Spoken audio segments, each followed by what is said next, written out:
people are saying it was way before Ahmad Ba, they decided to give it to the president. And that's what created this whole brouhaha.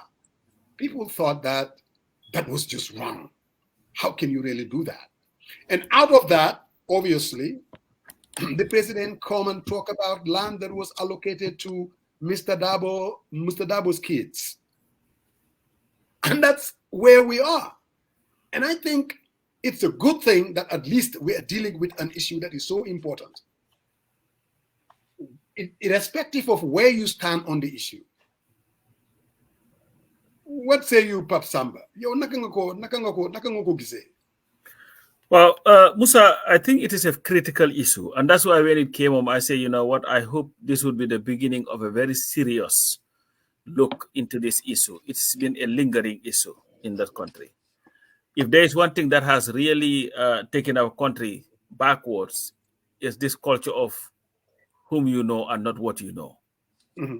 Anything that you want to do in that country, you have to have somebody that you know to be able to help you to get it, even when you are part of it. Even to get a passport, you have to get to somebody who knows you so that they would call somebody else so that you'll be able to get your passport. And it is nonsense. Mm-hmm. But we have to put this land thing in perspective first. Mm-hmm. Let's not convolute issues. Mm-hmm. There are two issues that are separate. Different. Mm-hmm. When Ousainou Darboe came out and said about the land that was earmarked for the Chief Justice as the Chief Justice's residence, not the current, but any other incoming Chief Justice, correct, that it was taken and given to Barrow to build as his retirement home. That is a separate issue from somebody who went and applied for land for his son or his daughter or whatever, even though that is an issue that also needs to be addressed. What Barrow did is defensible and it's no difference from an other co-equal. Let's say the judiciary decides, you know what, now we want to take over the vice president's residency, so nobody is occupying it. Correct. That's problematic in its first place.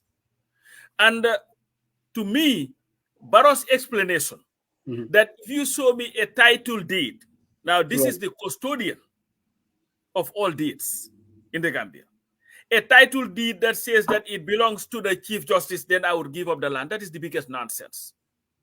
It is government that put the place and said this is a place where the Chief Justice is going to live. Correct. So let's not confuse the two. And Barrow became so angry that he decided to go to a meeting after making an argument and suggested that he would never give her the presidency until Ousainou Darboe dies. He goes to his funeral and makes sure he's buried for him to give up the presidency. That was the anger that was in Barrow. Now let's come to land allocation. I had made an argument on Coffee Time that if, let's say, for Sarian Marong from Badibu, Kanchang, or wherever the Badibu he came from, were to go and apply for land on his own accord. I am Sarian Marong, I am a Gambian. I want land. There is a great chance his application will be sitting at that office until now. They may not even open it and look at it. So the fear has, the system has not changed. The distribution of assets to Gambians has not been fair and has not been fair for the longest, from the First Republic to date. Now, you can argue, let's say in Mr. Darboe's case, that yes, the wife and the daughter all are citizens and have legal rights to apply for land. Yeah. But Musa, not everything that is legal is right. There is a reason why there was an opposition under Jammeh. And some of the issues that we are confronting now were some of the issues that we complained about when Jammeh was in power. Yeah. If we have an equitable distribution of our state resources, irrespective of who you are or who you know, then one can say, you know what, it is a fair process. If I were to apply for land, maybe some people even know who Pasamba Jao is. Let's say a crazy man like Falanjai were to apply for land. the same time as Fender applied for land. Fender had a greater chance of getting that land because of the name recognition. And this is the problem. But Musa, our whole system is messed up. And one thing I've seen a lot of people, you see, when these things happen, we quickly politicize it. NPP did what any other political party would have done. Hey, you're calling for this land? Let's go and dig up and see whether you apply for one too. The UDP would have done the same thing if they had those information, if Mr. Darboe was at the receiving end of the accusations. But one thing that I also believe must happen, if we have to be fair, Mr. Ousainou Darboe and his family were not the only people who applied for land in that country or were given land. From 2017 to date, a whole bunch of people have been given land, including Adama Barrow himself. Let's have a complete list. Don't send me nitpick of what you want me to know. Let's have a complete list. And 7 years ago is not too long. Everybody has that. Bring it out. Let's have it in the public space and say, you know what? These are the lands that were given. Sarian was given one in Kotu. Musajeng was given one in Burfoot. Coach Kanja was refused one. Lambda was given one. Oh, you refused one. So all of us, we just went along. We just all went along. You know, so believe Musa, when we do that, then we are being serious about the matter. Otherwise, we are just politicizing it. And of course, this is politics. Oh yeah, it has to be politicized. So I think this is the first step to getting to the bottom of the issue. Of course, Fenda is the daughter of Ousainou Darboe, the second most powerful person in that country. When I say that, people may not even understand. You have the president who controls the executive. You have the opposition who has the most support in that country, apart from the sitting government. So you can technically call him the most powerful person in that country. And they all know each other and have their connections. Of course. But at the end of the day, if you want to do justice to this issue, everybody who has been given a land from 2017 to date, Ahmad, you want to tell me that Ahmad was not given a land?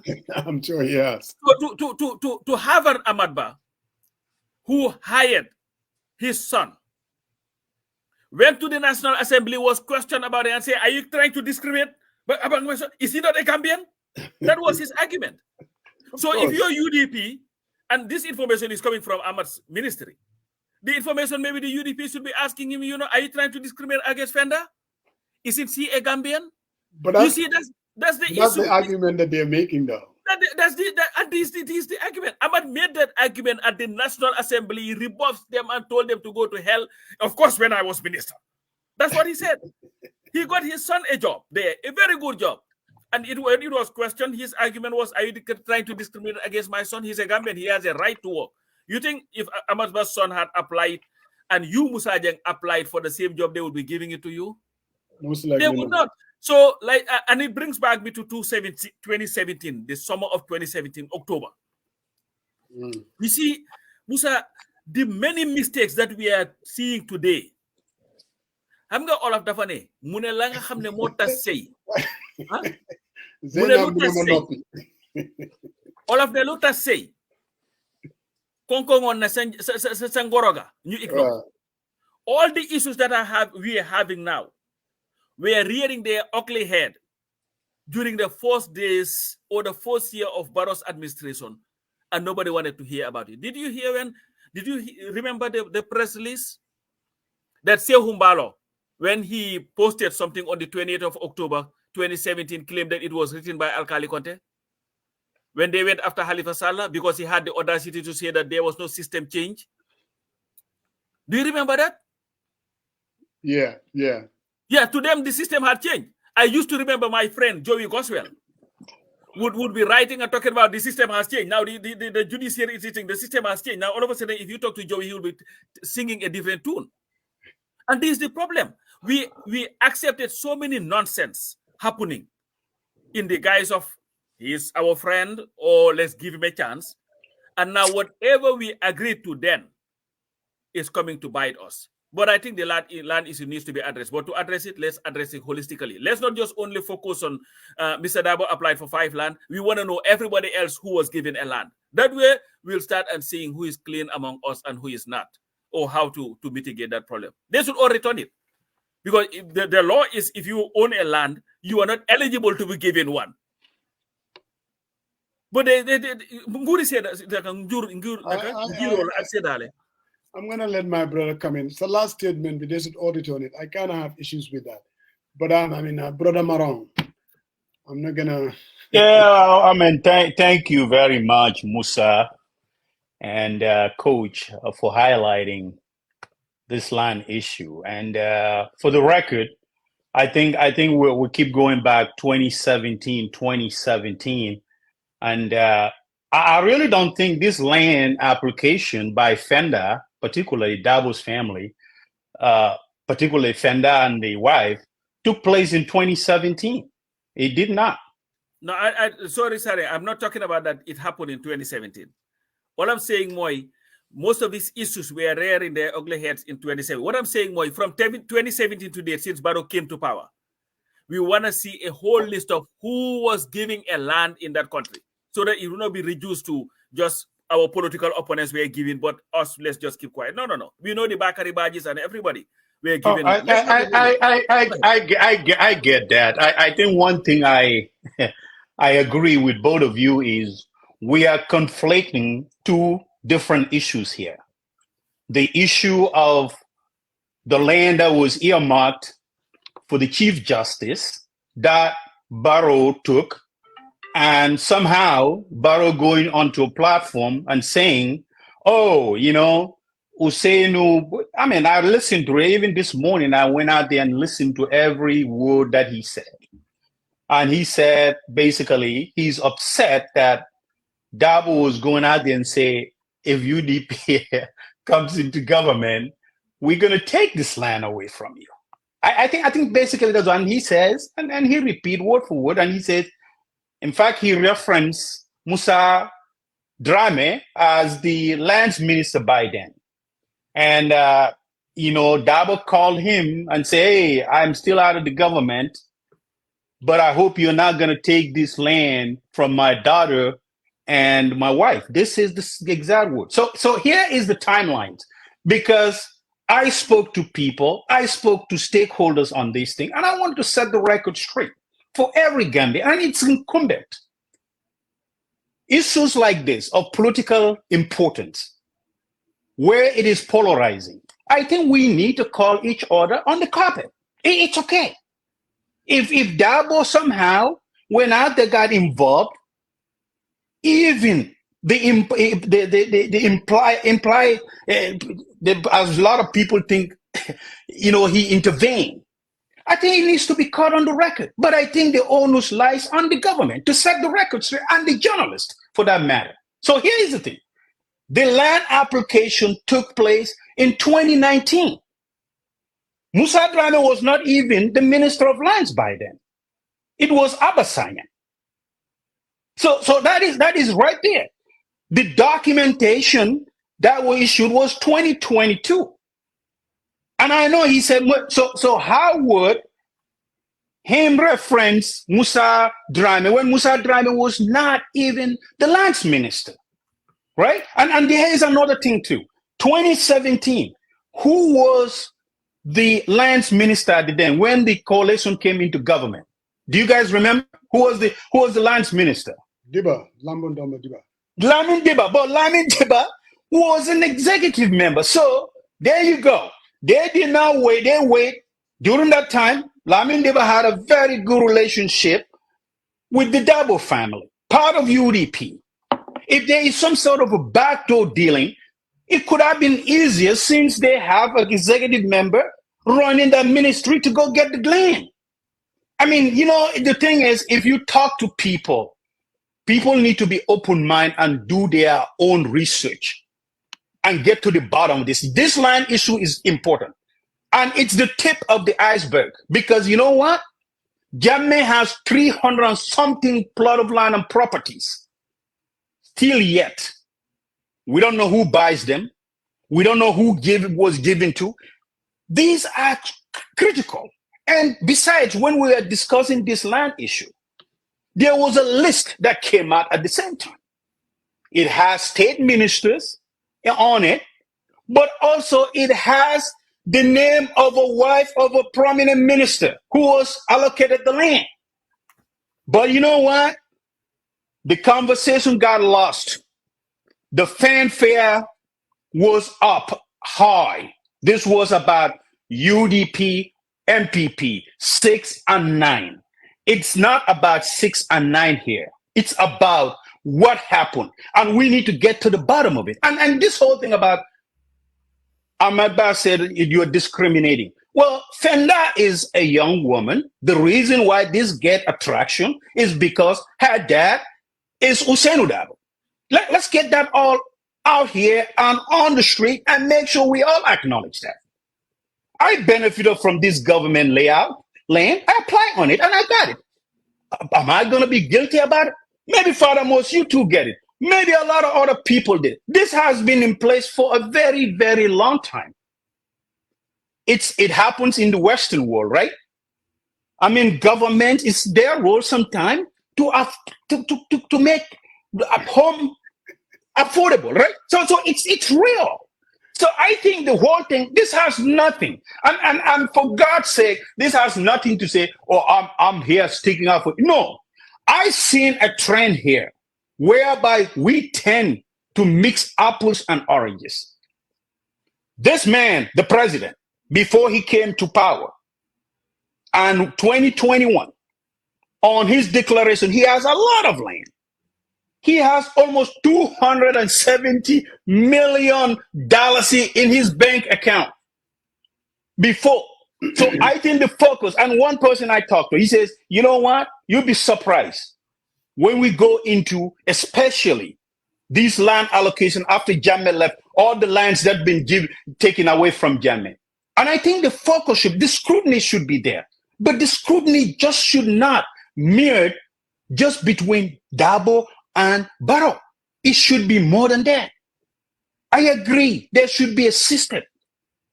But again, people, I saw even online, there are people who apply on it, they've been on the waiting list forever. They pay their fees and all that stuff. As long as the process is impartial and it's rigid and there is oversight, there's no problem. People getting allocated for the land. And the fact that we gotta go back 30 years, 40 years and tell folks where they develop their land to return it, I don't agree with that, because those guys, they were allocated the land and they built it. I mean, if we do that, are we just gonna demolish the whole thing? How about the foreigners that were allocated land that have been in Gambia for many, many years, have their families, established businesses? What do we say to those things? And that's where I learned Father Most, and that's what my take is on it. Brother Sariang, not surprisingly, I mean, you cherry-picked and then you call it as you call it. And where I disagree with you is your emphasis on the timeline. Look, the whole point, and you are absolutely right, the two issues are totally different. The first issue is the land at Fajara that was allocated to the president. There's not a single reasonable Gambian that can defend that. I think there is really something wrong with that issue. And up to this point, I think the president should return that land. Really. And like Mr. Darboe said, any government that comes after this, they're going to look into that. So if I were him, you want to have a prime line of Fajara, please use your funds to buy it. But a land that was earmarked for the Chief Justice, just like the State House, just like the residency of the Vice President, you cannot just take that land and give it to yourself and somehow think it's going to go away. Now, the land allocation to Mr. Darboe, let's not kid ourselves. Do I believe that any law was broken? Like I said in my earlier assertion, you see, most Gambians, even the ones that are well connected, and by the way, I have never been allocated a land. Somebody is asking that. Every land I ever got, I did not even know that you could go to land's office and fill out an application and go through a process and be allocated a land. I never knew about that. What I did was buy land. That's the only way. Just like global properties, you go to global properties, or you call some of these, developers. Now, did Mr. Darboe break any law? No. Even though, Sariang, you are going into the timeline when the application was done, I don't know. But you know what? Did Fenda, as a Gambian citizen, shouldn't she be able to apply and get land? Yes. But there is absolutely no doubt that because she's a daughter of the most powerful politician in the Gambia, that really helped her to get that land. But the dad was not in the government by then. My friend, I listen. No, but we gotta set the record straight here, Musa. Look, the timeline that you're throwing, you don't know about. Sarian, Fenda's writing on this issue said that when she applied, the dad's 1 foot was out the government, not all completely out, because 2019, and she said Musa Drame was the minister, because Abasanyang, I think, came after Musa Drame. I'm not gonna, again, I am not saying when she applied because I have no idea. But if there is one thing, people that are commenting out there, whether it's the media, whether it's politicians, this thing has been politicized. Let's not kid ourselves. When the UDP, especially Mr. Darboe, went after the president for this land allocation for the Chief Justice, rightly so, hey, don't kid yourself. It was political. It was a political hit job. Let's not kid ourselves. And I'm glad he did, because it needed to be said. But let's also not kid ourselves when the president, who was angry, that is why when I heard Dr. Sise basically say that whatever the president said at Birkama, he was just joking about, he wasn't joking. The guy was mad as hell. He did not like what Mr. Darboe said. All right? He did not like what Mr. Darboe said. And that is why he said the same things, the things that he went out there and said, unfortunately. But the bottom line is, that brings me to something that Pastor Samba said. I do agree, because now that this issue is out there, we need to grapple with it, because it's been there for a long time. There is no coincidence that Sirif Mustafa Diba get allocated land at New Perseverance, or Asan Musa Kamara at New Perseverance, or Gaba Jahumpa at Boxbar Road. Allocations at that time, even during the First Republic, the ones that are well connected. So it is something that Gambians expected. So for me, I am not surprised. Now, do I believe that Mr. Darboe is a crook? I don't believe that. But do I also believe that he uses power and influence to take care of his kids? Yes, I do believe that. And he's not the first one who did that. So if we want to change the system, let's call it exactly for what it is. That's what happened. You can draw, Sari, and all these timelines all you want, but there was influence peddling involved. Let's not kid ourselves. Now, how do we grapple with this situation? Pastor Samba, you did say that there should be a list of everybody, and you will be surprised. If we go back in 2017 and put out a list of every Gambian that was allocated, like a government allocated land, you are going to see the picture. The ones that are connected, influence peddling, all these ministers that were ever there, National Assembly members, you name it. The only person is Khalifa Ababakar Saleh. He is the only individual that I would put my life on it, that his name will not be on that list. He is the only person that I can put my life on it, that he would not use his family connections or anybody to help you get a piece of land. I can put my life on it. He is the only one that I believe that I can put my life on, that he will not get anywhere close to those kind of things. But this is something that part of Gambia, we all, myself included. Now, this whole idea of, Pasamba, the people that actually applied, they went through a process. They signed on the dotted line. It was all legal. So there is no way you can tell them to return the land. It's not gonna, that's not gonna help. I don't think. Now, do we need to have the list? Yes. If I were the government, a task force should be, there is this whole land commission. Maybe that needs to really be looked at. How do we allocate land to citizens? And then come up with something, because look, there are nurses out there, there are police officers out there, there are teachers out there. We all know when you live in the greater Banjul area, 70% of the citizens, they cannot afford rent. This is the time for government to do something about that. They should seize this opportunity to say, okay, now is the time for us. I mean, if government is out there allocating land to people, they should start thinking about what Jawara did, having another Bakote, layout, having another Canifing layout, because there are a lot of people, low-income people, that couldn't afford this land. But let's not kid ourselves. What we are witnessing is influence peddling of the highest order. These people did not get the land just because of Fenda is Fenda. And I'm not saying in any way that she did anything wrong or illegal. But oh man, she got the right because she's the daughter of one of the most powerful people in the Gambia. Let's not kid ourselves. Lolu Moi Dega. And that's how I see it. Now, returning the list, I think we should put the list out there. This is an important issue that the government should seize, and something needs to be done. Because again, it is what it is. But a lot of people are involved. Yeah, most you. But I think. Go ahead, Uncle. I think Musa, your perception of influence, it's flawed. It's not based on any evidence. No. Here's the thing. The thing is, we tend to come with all these shenanigans about what is influence. We have it here, even in the Western, as long as someone doesn't partake in the process. I think it's fair. I don't know the whole details. I'm not part of the government. But what I'm trying to say is, when he said this, Usenu did not say that he was part of the thing. And also, one thing that I'm very leery about, saying that somehow he was out of the government. At that time, there was bad blood, really, really bad blood. And that's why I put him. Hold on a second.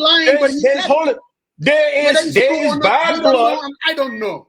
No, hold on. There is a bad blood during that time. And the fact that, and I'm going to say, I will provide you the document if you want it. I will provide you the document. But what I'm trying to say is, I am saying that the young lady applied, and they're like everyone else. A lot of people applied. I'm going to tell you right now. And you know what? I think the work should be directed. The work should be directed to ensure that not even borrow time, but before that, this has been in place for a very long time. Is the process perfect? No. Yeah, and I think here's the thing, Sarian. I was really waiting for Mr. Darboe to respond to the argument by Barrow that he sent people to him. Correct. Because the Usenu Darboe that I know, I don't think he is one person who can get pissed off at you and then come back to you asking for a favor. We've dealt with Mr. Darboe, believe me. So I was hoping that maybe he would dispel that argument. But Musa, you mentioned Khalifa.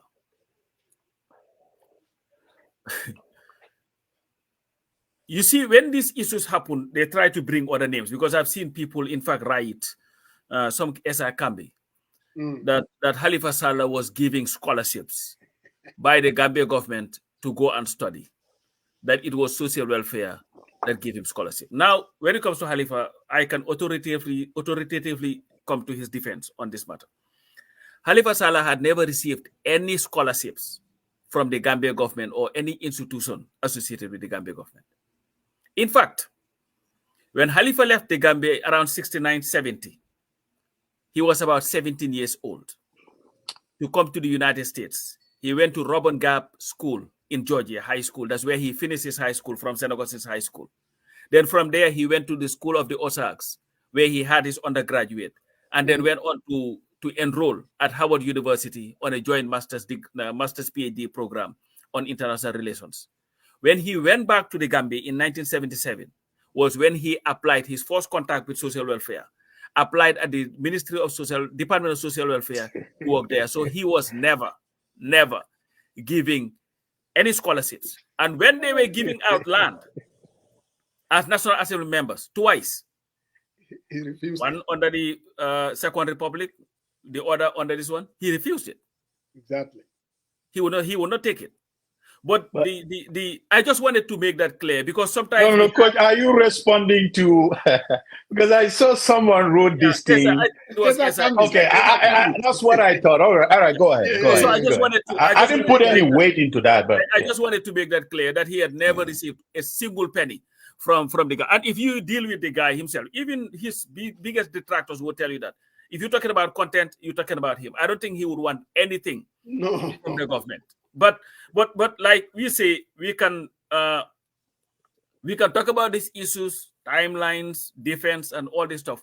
But unless we deal with this issue, the root problem that we have in the Gambia, because Musa, the Gambia government does not run like a proper country or a proper government.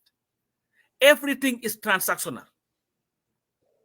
And we have to change that. And you see, changing it is not a matter of just changing faces in government. You have to change it by having people who are ready to deal with the matter head on. There's a reason why Hunter Biden is in jail. Last Madi Jobate just reminded us here. We see that here in the United States. Corruption does not only stop in the Gambia. No. Trump made billions of dollars because he was president. His kids made money because their father was president. But that is wrong. And to me, the justification is not whether it is legal. The justification is whether it is right. You see, legality and morality, sometimes they clash. Something can be legal but not moral. It's just like there is nothing wrong with, there is nothing illegal. You will never go to jail because Yangi am Jabar, am sa side chick. But morally is a problem that may stop you from doing it. So we have to be able to get to the bottom of this issue. But again, the government cannot have it also where they cherry pick information that they're sending us. We want the whole list, the complete list of everybody who was allocated land in that country from 2017 to date. There are other people who have applied. I've heard Fatu talk about her application and the frustration for 4 years they're sitting on it. She's not getting it. But why is that the issue? Let's bring out the whole list. And for the record, I pass Ambassador Galamin Awako Jaumi. I've never been given a land. It's not like I'm not saying that anybody who got it illegally, but I've never applied for it. I've never gotten it. In fact, the closest that I ever came was when my brother-in-law uncle was an alcalo of some place, and my sister called me, coach, naka suma jëkkër de nijaay mooy alcalo so bëggoon kër fi mané ko doy na sek bëgguma ko. I don't want it. Yeah, to me, and I'm like, you know what? I cannot do that. This is something that I always have a problem with. This issue of giving land to somebody or giving somebody to somebody because you know them. But again, no. Let me push back. Let me push back on this notion that this is illegal. It's not illegal. I mean, even here. Hold on. Social Security. I'm with you. Social Security and AMRC put plots to eligible Gambians, and there's a process. And you pay, and you get their land, and there's a documentation involved. Yes. I mean, a lot of layouts out there. Burfood, Burusubi, phase 1 and phase 2, and Bijilo. So let's not make a perception out there. Let me ask you this is illegal. It's not illegal. No. I am telling you, it's not. I'm not talking about illegality. Sarian, okay. Did you get your land on your accord as Syrian Marong the Gambian, or did you get it because of Usman Marong is a brother or Fatu Marong Moko Ligeti or whatever? Say it again? No. I don't have any person in the government who is going to legate. It's true. Yeah. I'll be very, just because we have a disagreement with the process that really doesn't really make it, and then I'm all in for the oversight part, right? So you guys mentioned Fatu, and I know she's been saying a lot of comments on the platform. But you know, if we're gonna call each other out, I think when the press conference in Fatu also said she applied on it. Ahmad Ba said they're going to consider her. And I think, what is that? How do we call that? Is that like a Jew influence or what?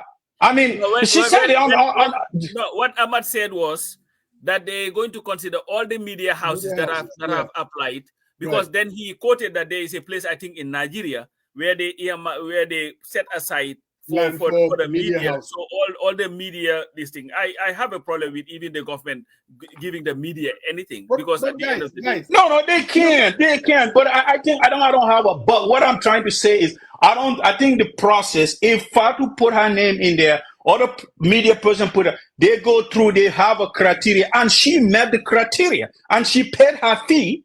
I think she should be allocated the land. That's the issue. What people are saying, and let's call it for what it is. I do not think that any of this land, even people that we don't know, that it's illegally done. I'm telling you, these things, they go through the letter of the law. You will fill out an application. I'm glad you're saying that, Musa. I said it before. What they did was illegal. It wasn't illegal. But you know what? What you are trying to stay away from, this whole thing about timeline.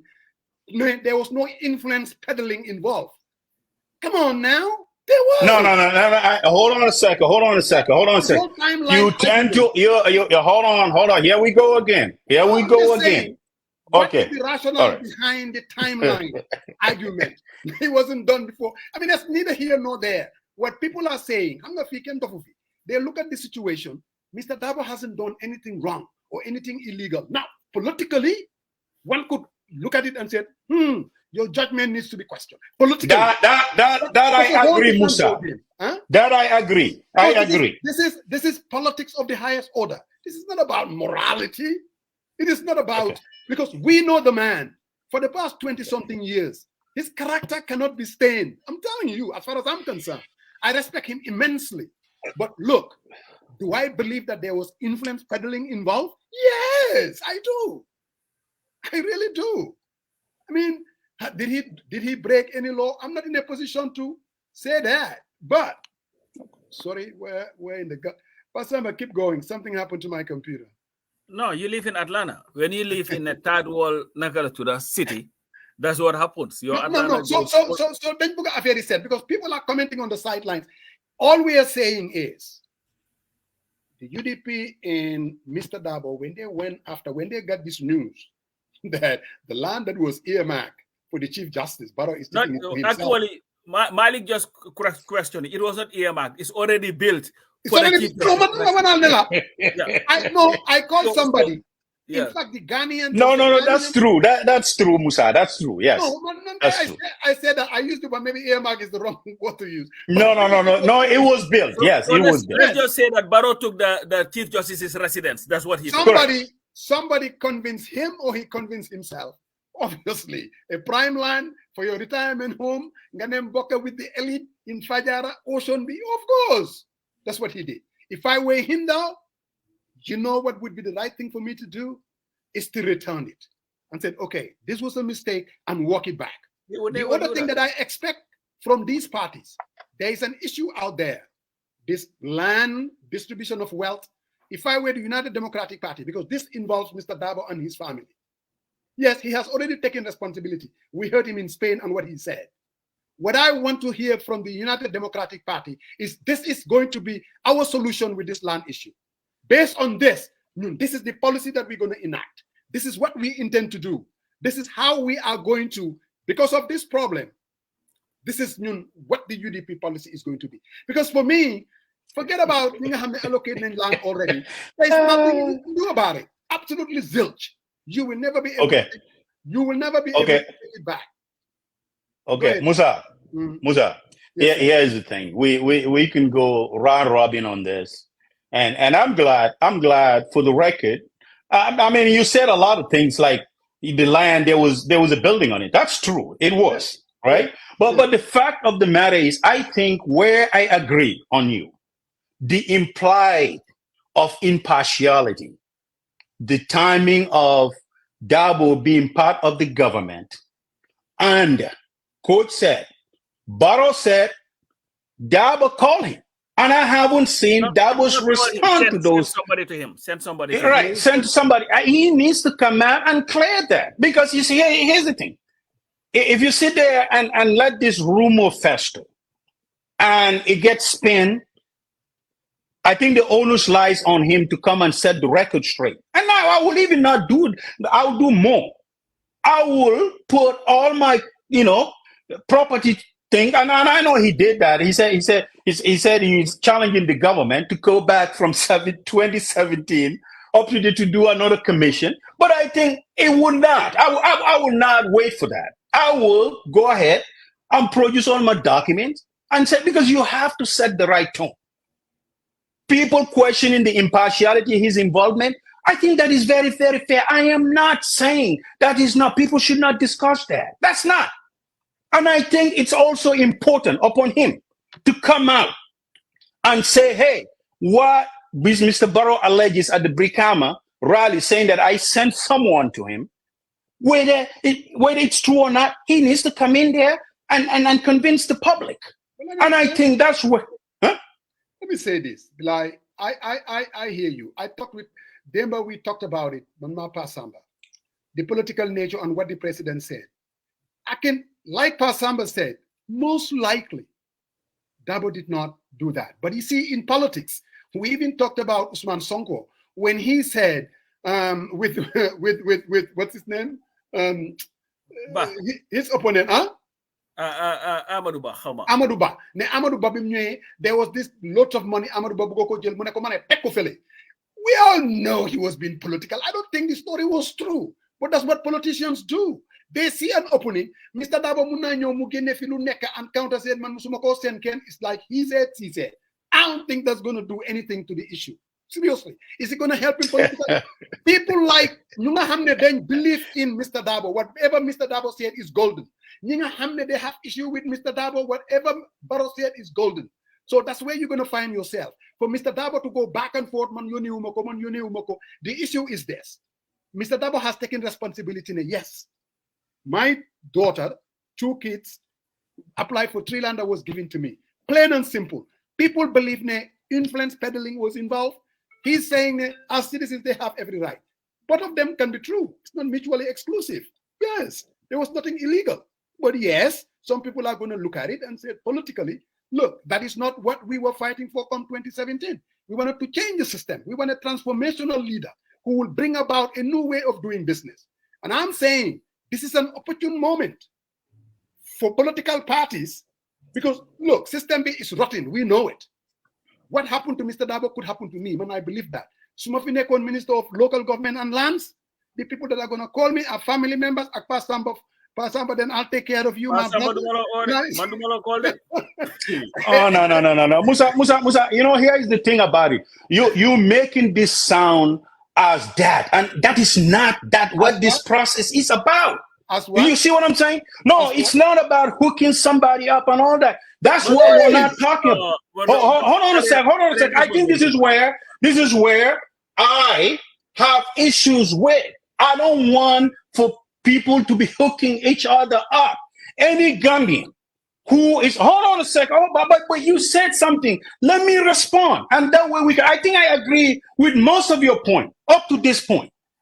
But making it, throwing some scamism, saying, "Oh, Lola, no, I don't think that is what we want as a country.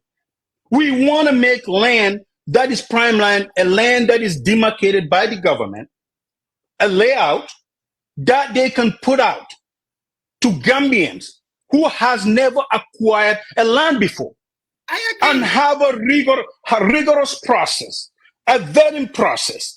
Anyway, it be a media person or it be a private citizen, but if they have the qualification, whatever that criteria is, and there is an oversight, they should be allocated the land. But let me ask and that's where my take is. Is that what the system is now? Is that the kind of system? No, I'm sure that's not what the system is not now. I know that. So because even hold on. I agree what you are saying, but at the very end, you are sounding like it's like, you know, throwing stuff and hooking people. I have a land, but I don't go behind anybody. Or have a place of call. Hold on a second. No. You need to hold on a second. No, hold on, Musa. You gotta give me an opportunity to speak. Hold on. Mr. Strategist. I'm gonna steal a line from Kamala. I'm speaking, please. I'm speaking. I like that. No, Musa. I get it. Do you think there are people who own 3-4 lines from the same process? I believe so. I believe so. And too. I think that is where it's wrong. I think they need to go back to this allocation, vet it. So folks like my sister needs to go have a land for Kamara, right? So I think it's very unfair because I think she said 4 years. It shouldn't take 4 years.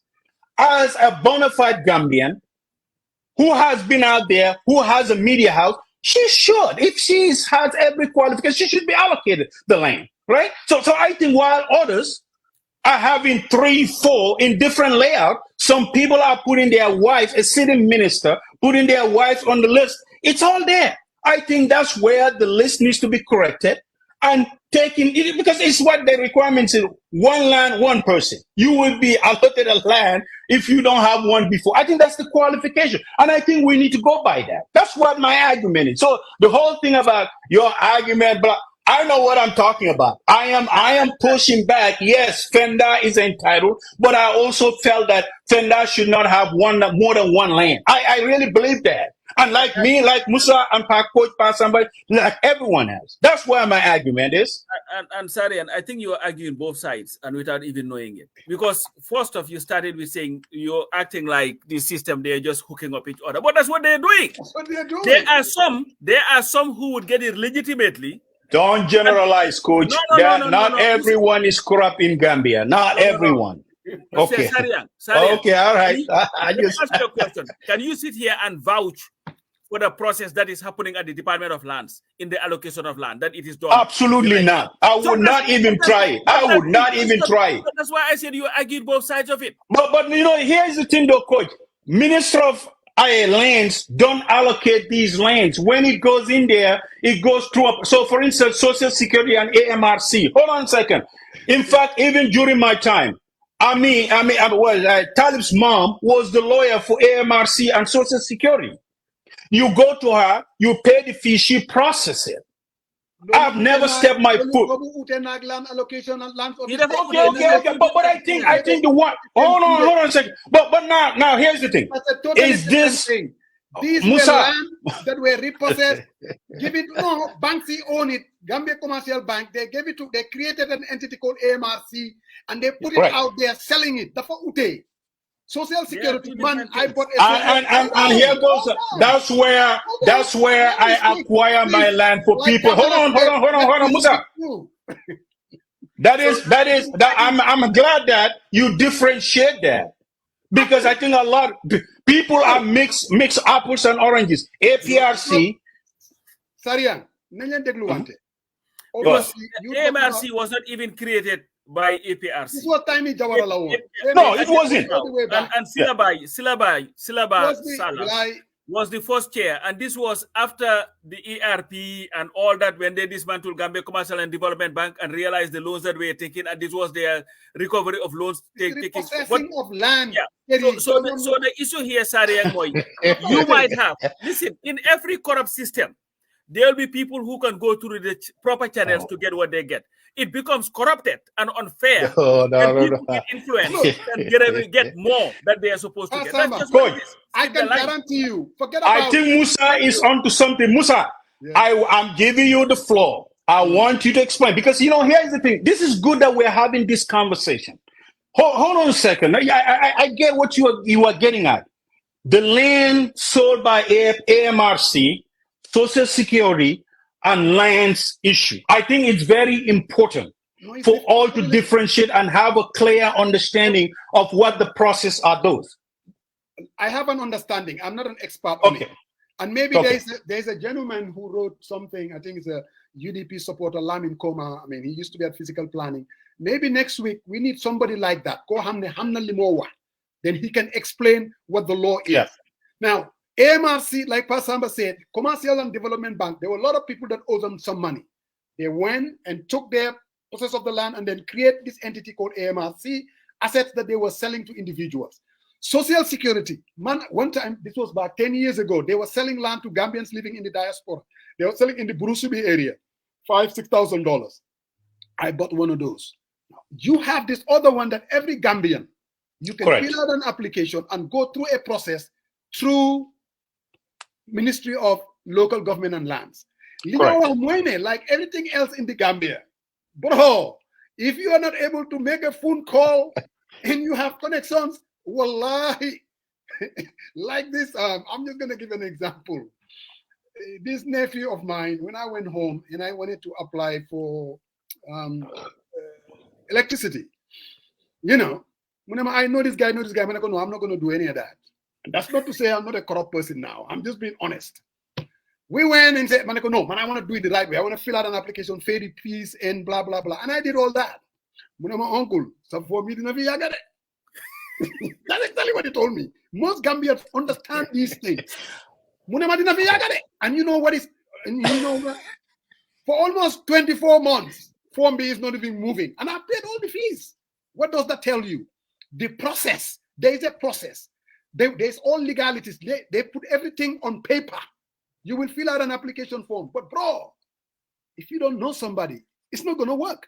No, Musa, I agree with that. I think where there is a misconception, right? And I don't know per se whether Fenda's land allocation is through, Minister of Lands, or it is through these entities. I don't know, right? I can't sit here and say that. Hold on. But what I'm trying to put emphasis on too, the way I try to put emphasis to is, if a private citizen living outside and going there and take application on these land, like I'm glad that you finally differentiate between AMRC, Social Security, because those processes are very, very clear. I mean, somebody can don't have anybody within the government. As long as you fill the application and you go through the process, you will be allocated. And I think a lot of people, if I say that process, that's what I meant. Not per se, the Minister of Land hand stuff to me, I don't have to pay anything. I think when I paid, it was $5,000. That's what I paid. And that was a long time. But that was not through Minister of Lands, though.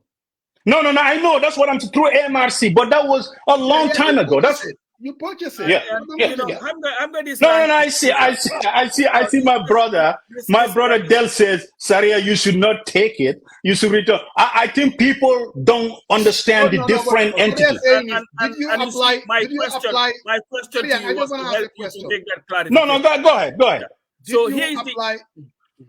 No, go ahead. Did you apply to Lands Office, fill out the application to get land? Did you? I haven't stepped my foot to the Lands Office. All the dealings. Hold on a second. You're asking me a question. It's my right, because I think you are trying to cast a difference between you and me here. Oh no!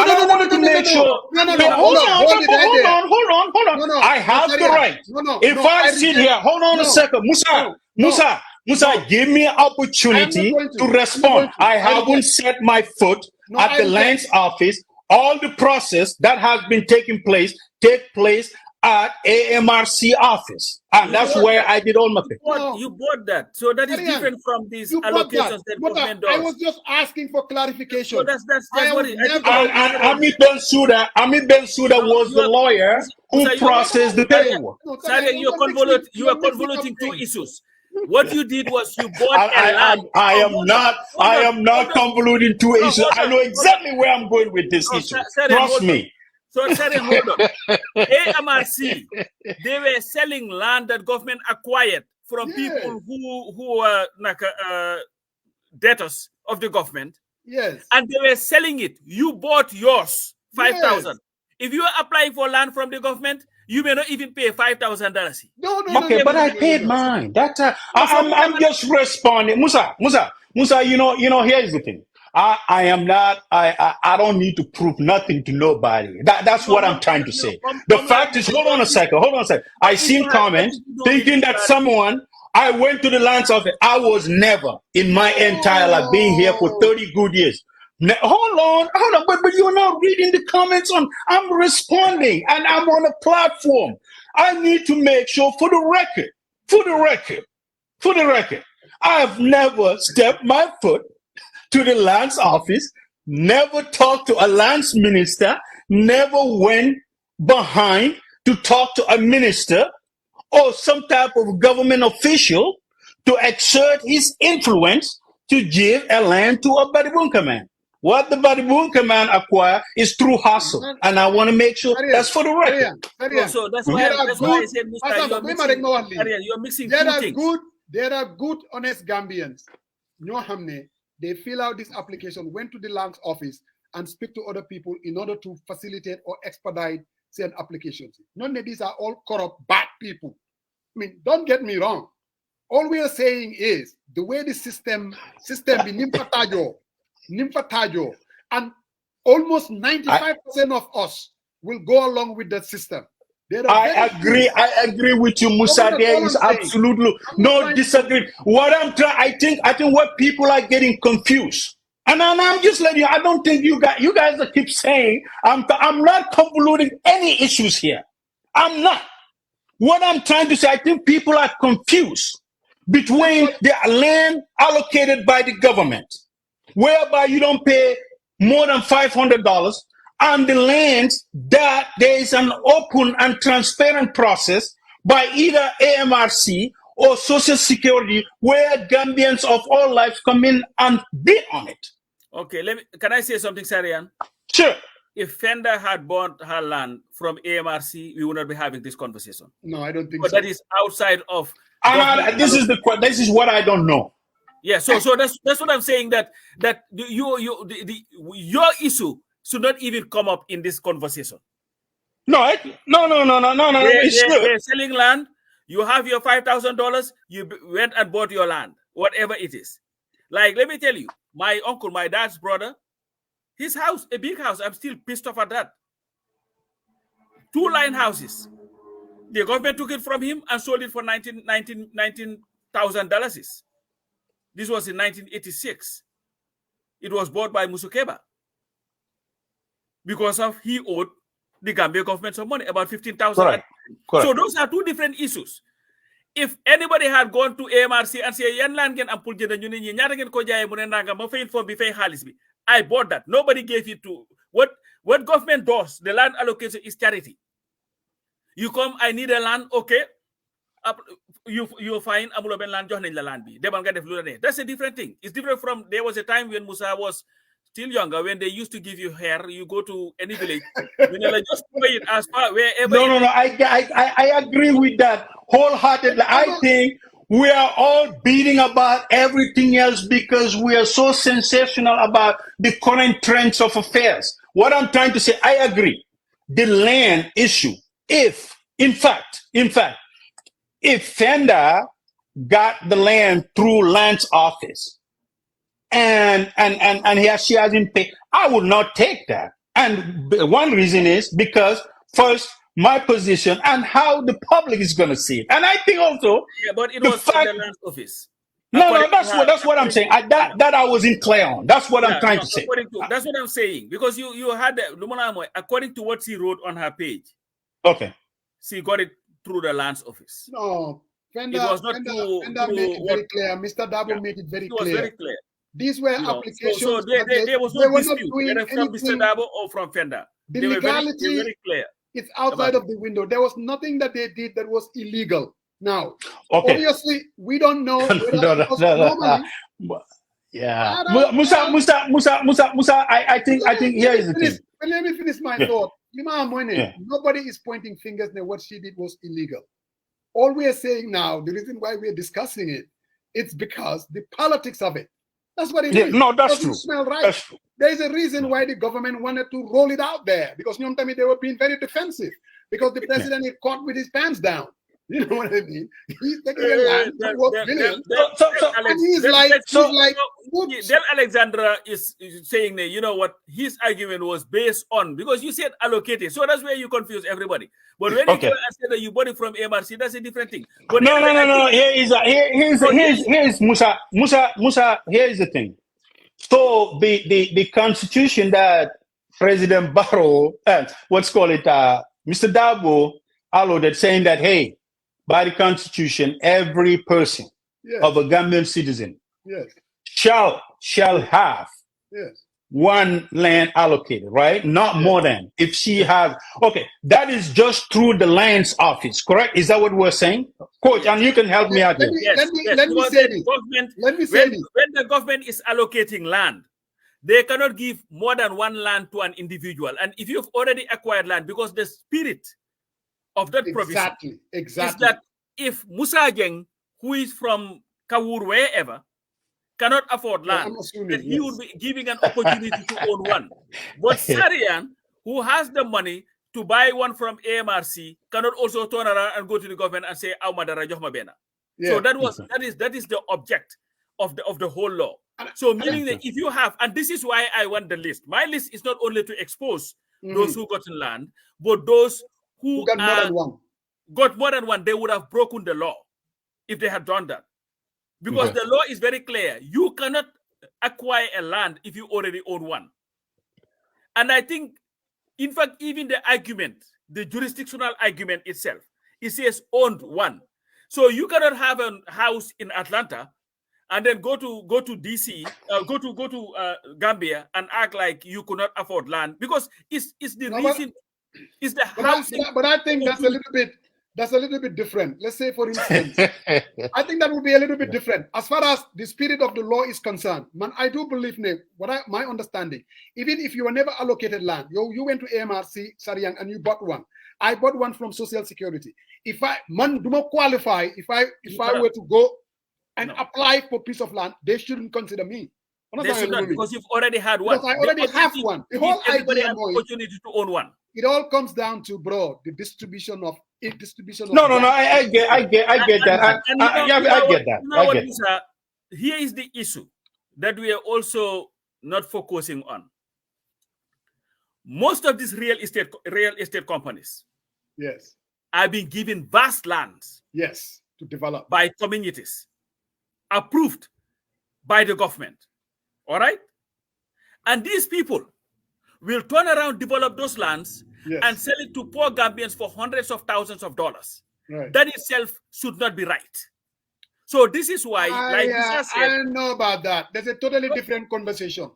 I don't think it's the question of morality. This is why I believe I have a problem with Finga Deme Lulu. That's all right. He is coming up with devil's advocate. If we're saying fairness, there is this word. Hold on a second. Firm but fair. If it's gonna be fairness and transparency and saying that, no due influence, if the government give it to those private investors and they turn around and sell it to unaffordable prices, that is something that needs to be looked at, and the government has a responsibility. It shouldn't be looked at. What I'm saying is, it's a totally different argument. The question of whether it's fair or not fair. Every country, every economy is subjective, isn't it? Every country, you need. It's like what, subjective? Yes. I mean, you can come with somebody like you. I'm sure everything is not fair. But no. But he's up to something, though, Musa. Musa, these things we cannot just pick and choose what we want to argue. Hold on. Musa, let me tell you where I'm going with this. Maybe someone buy on my land, you would have, let me to borrow from banker, let me land. All right. The issue with Musa, we have a serious land issue. We do. We do. All right. And this is why it is to borrow from you, it is important to have a relook of this whole land policy in that country. All right? Every day, you're hearing land problems all over the place. People getting scammed. All right? People are getting scammed. Most of these institutions are getting land for free.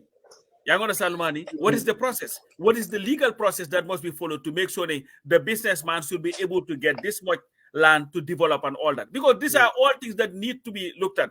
And this is where I agree with you, that political parties must come up with policies, not tangible, just written on paper, and to just leave it at that when you become president. Because that's the problem that we have. Musa, this whole issue, and this is why I kept on going back to 2017. Every issue that we had a problem with under Jammeh was left intact by the coalition government and this current government, because they came and saw that it was benefiting them. When they were not in government, it was a problem. When they came to government, we can overlook it. And this is why all the issues, diaspora voting, these land issues, land allocation, cap, district allocation, allowances being paid, travel, the amount of travels and all these things. As soon as they started enjoying, it did not matter to them anymore. And this is where we have to have transformational leadership. Correct. People who are ready to do the difficult things. Musa, otherwise these conversations will continue to just carry on. And you know what we do not lack in the Gambia? Laws. You know what we do not lack? Laws and good laws we do have. Every issue that you have there. There's a lot of loopholes though. Of course, you have every country, even America, they may have loopholes. But if there is at least implementation, an iota of implementation of the laws, we'll be talking about something different. Nobody cares, because at the end of the day, it may not bite them, and this is the problem. So that is why I'm saying one thing: one can take responsibility. If I were a leader of a political party, I can take responsibility for acting in a certain way, and then said, you know what? But from it, when this is what I believe that we can remedy the problem. This is our policies and programs that we are going to make sure we're going to implement them. Because at the end of the day, we have nurses and police officers. None of these people, they don't even have a chance in hell. No, that's true. That's true. President Jawara, you have to give it to him. There's a reason why we're talking about Bakote. Some average poor Gambians live in Bakote layout. Same thing with Kanifing. A lot of people that used to live in Banjul, they're in the Kanifing South layout. I'm going to give you even an example. My own family, I even thought about it this weekend. You see, my brothers, one was working at telecoms, the other one was working at the Justice Department. They were living with a brother of ours, Koko Abalen Negbundeka. And you remember when Amolai Jane used to be Minister of Local Government? Yes. And people just used to apply for land, just like they do now. But it took my old mom, to them to Amulai ne domam la. Ne ko saraka yi de ñom ñu ci banju be greta ba ñom amul fuñ dëkk. Yow nak yaay seen mag dimbale leen. That is something that happens in the Gambia. That's true. That's true. If you didn't do that, I can guarantee you the chances are they will not be able to be allocated the piece of land. That's just the nature of the beast. I mean, that's how the business is done. But what I'm saying is, for the future, we need to go back and look at these things. How do we make it easier for civil servants? They're making $5,000, $6,000 a month. How do we make sure the government will be able to take care of them without having this kind of, influence or connections? Because really, the list that you are talking about, Pasamba, if we were from 2017 today, I can guarantee you, most of these folks are in 3, 4. And that's and Musa, I think that's where the energy and conversation needs to drive at. Say a state minister has 3 lands allocated, and say he developed 1. There are 2 that are out there he didn't develop. By the Constitution, he's only entitled to 1 through the lands office, right? So maybe they need to take those 2 and demarcate and give it to folks that have pending applications for them to be allocated. And I think we are shifting our energy on that. I think the focus needs to mirror on those things, because I'll tell you what, there are people, someone told me that you'll be amazed. Some people have 4, some people have 5. I believe Some people register some land under their wife's name. So I think folks who have their applications, for 5 years, who are bona fide Gambians and who have every qualification to be allotted this land needs to be given land. And I think the land needs to be vetted. The list needs to be vetted. And I would say even going back to Gambia days, what is it? Why are we going to lose? I mean, at least we have a fair system just for a start, right? To look at these lines, if they've been given to you for more than 5 years, you didn't develop it, and why couldn't we take it and give it to someone else to develop who doesn't even own a home? All right. That's done with the land issue. So hopefully we will. Okay, what is the next? Because you've already cherry picked what you wanted to talk about today. So what is the next one? You are already defensive, my brother. No, I'm not. I'm not prepared to fight for anything. What I'm prepared to fight is justice. That's all I'm prepared to fight. So this whole land issue, I am not. But here's the thing. I think people were not somehow clear between these, and I'm glad that you nailed it. Some coach said we were able to highlight the difference. And I think quite honestly, I agree with you guys. And I sympathize with folks whose applications have been pending, including my own sister, who hasn't talked to me for about a couple of months now. So it's okay. She needs to talk to you, though. She needs to talk to you. No, it's all right. It's all right. It's all right. But I wish my mama, my auntie, a happy birthday, and she's my auntie, and I love her dearly. So that's all matters, man. Yeah, well, you're right. I think it is in order to wish Mary happy birthday. She is and she's one of our. She's always the first person who dialed in when 20 people by the people. So Fatu. Happy birthday, Antina. Happy birthday. Yalla la yalla may fan bu gudda ak wet gu yaram.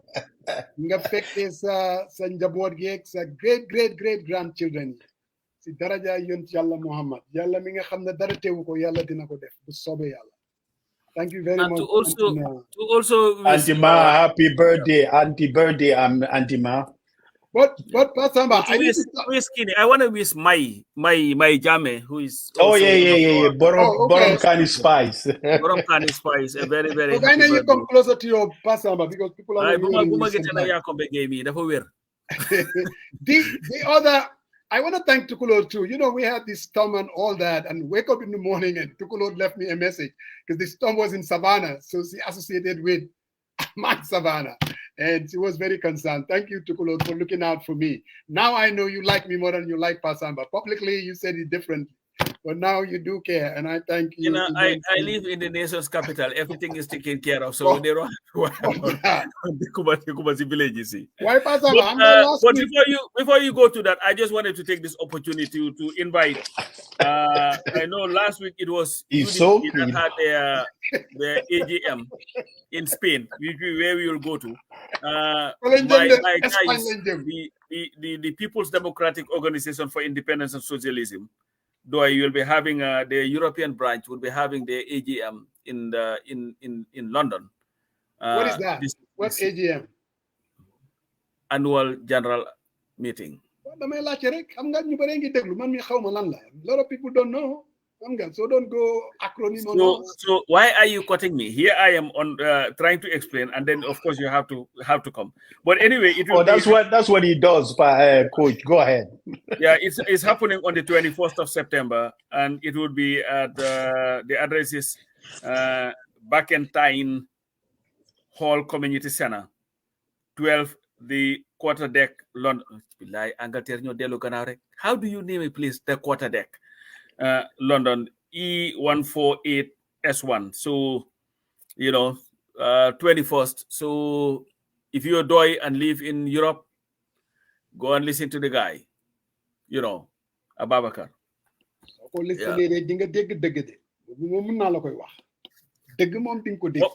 Hopefully, when he goes back, he will not have another press release from the State House accusing of why attacking for saying something like they did.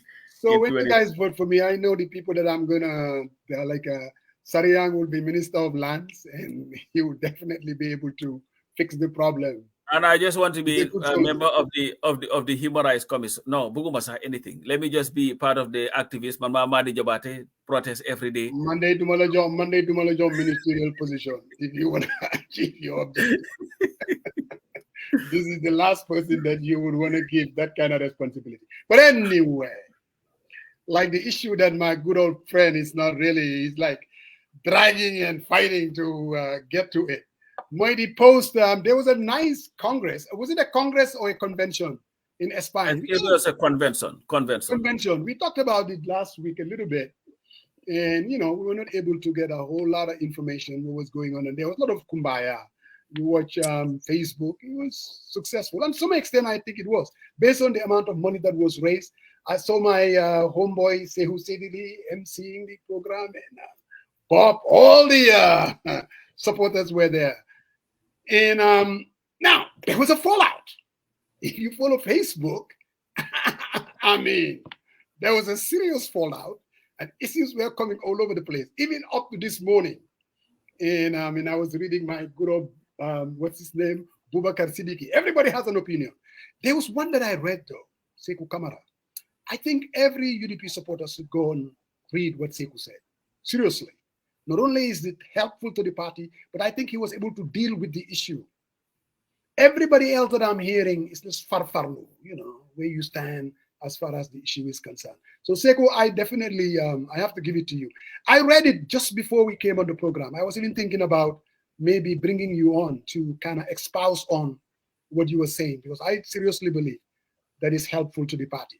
At this point, I mean, there's definitely a fallout, and it comes back to who is going to be the flag bearer, what kind of a UDP you are going to see come 2026.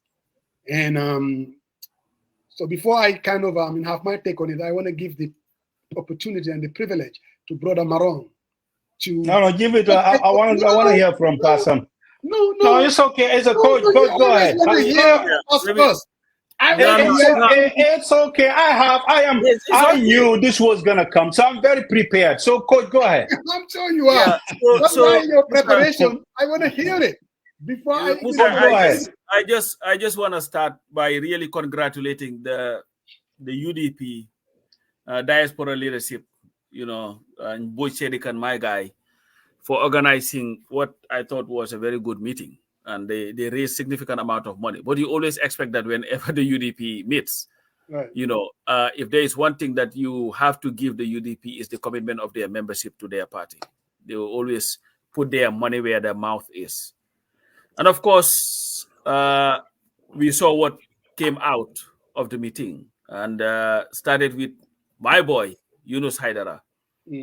And where he talked about that his observation is that those who are the least popular in the party and know that they cannot be the flag bearer are the ones that are pushing for Ousseinou's candidacy.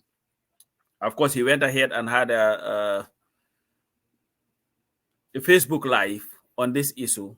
I listened to the Facebook Live and all that. Here is the thing, though. I believe who leads the UDP is an internal UDP matter. Who their flag bearer is. The UDP would ultimately have to make that decision on their own. But that should not also stop Gambians to have an opinion on who they think should be the next leader of their party. And this is the fundamental issue that has confronted the UDP since after 2021.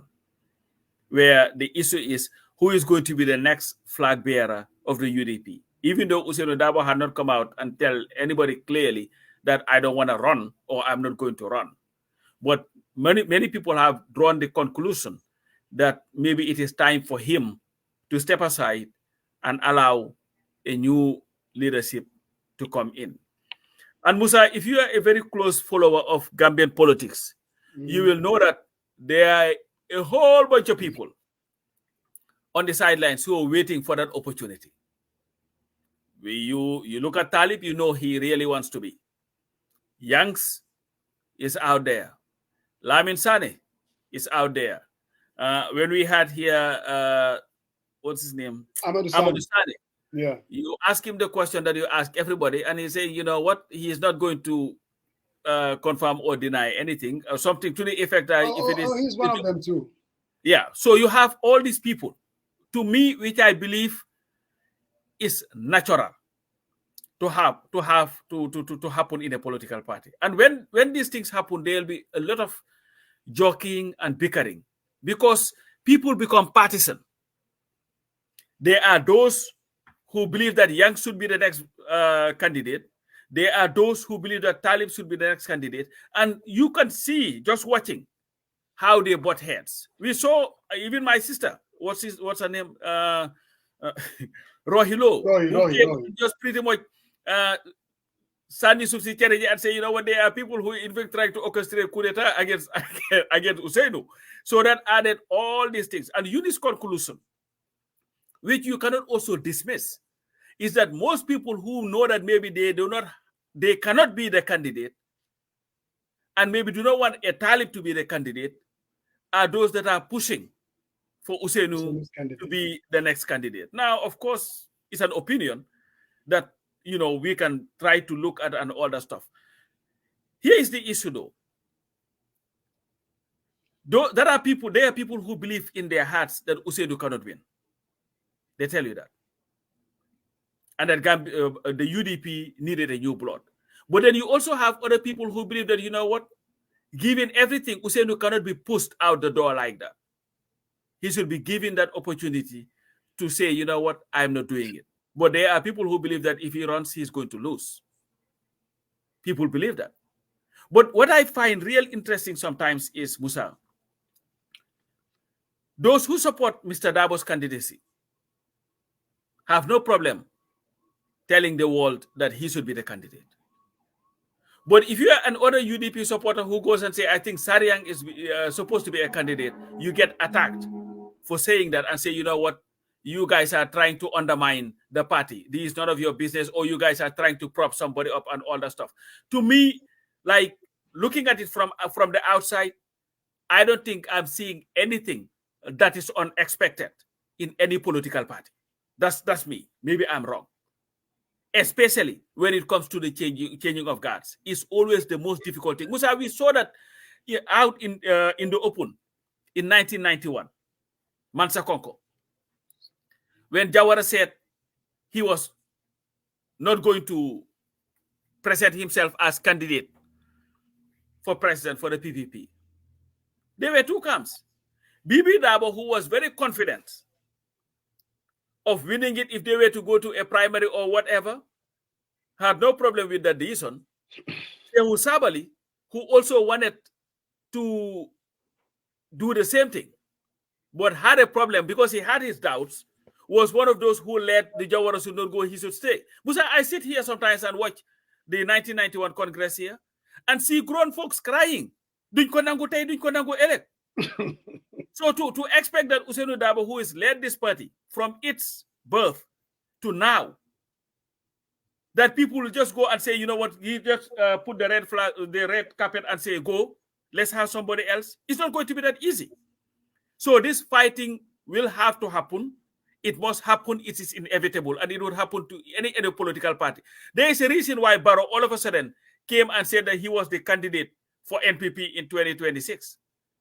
Because as soon as he was dilly-dallying about I will run, I will not run, the camps started happening. Different camps. We in fact had of Sidi Njai going and giving guru to people, telling them gen ñaanal ngir Barrow su fekkee taxawut man ko taxawal.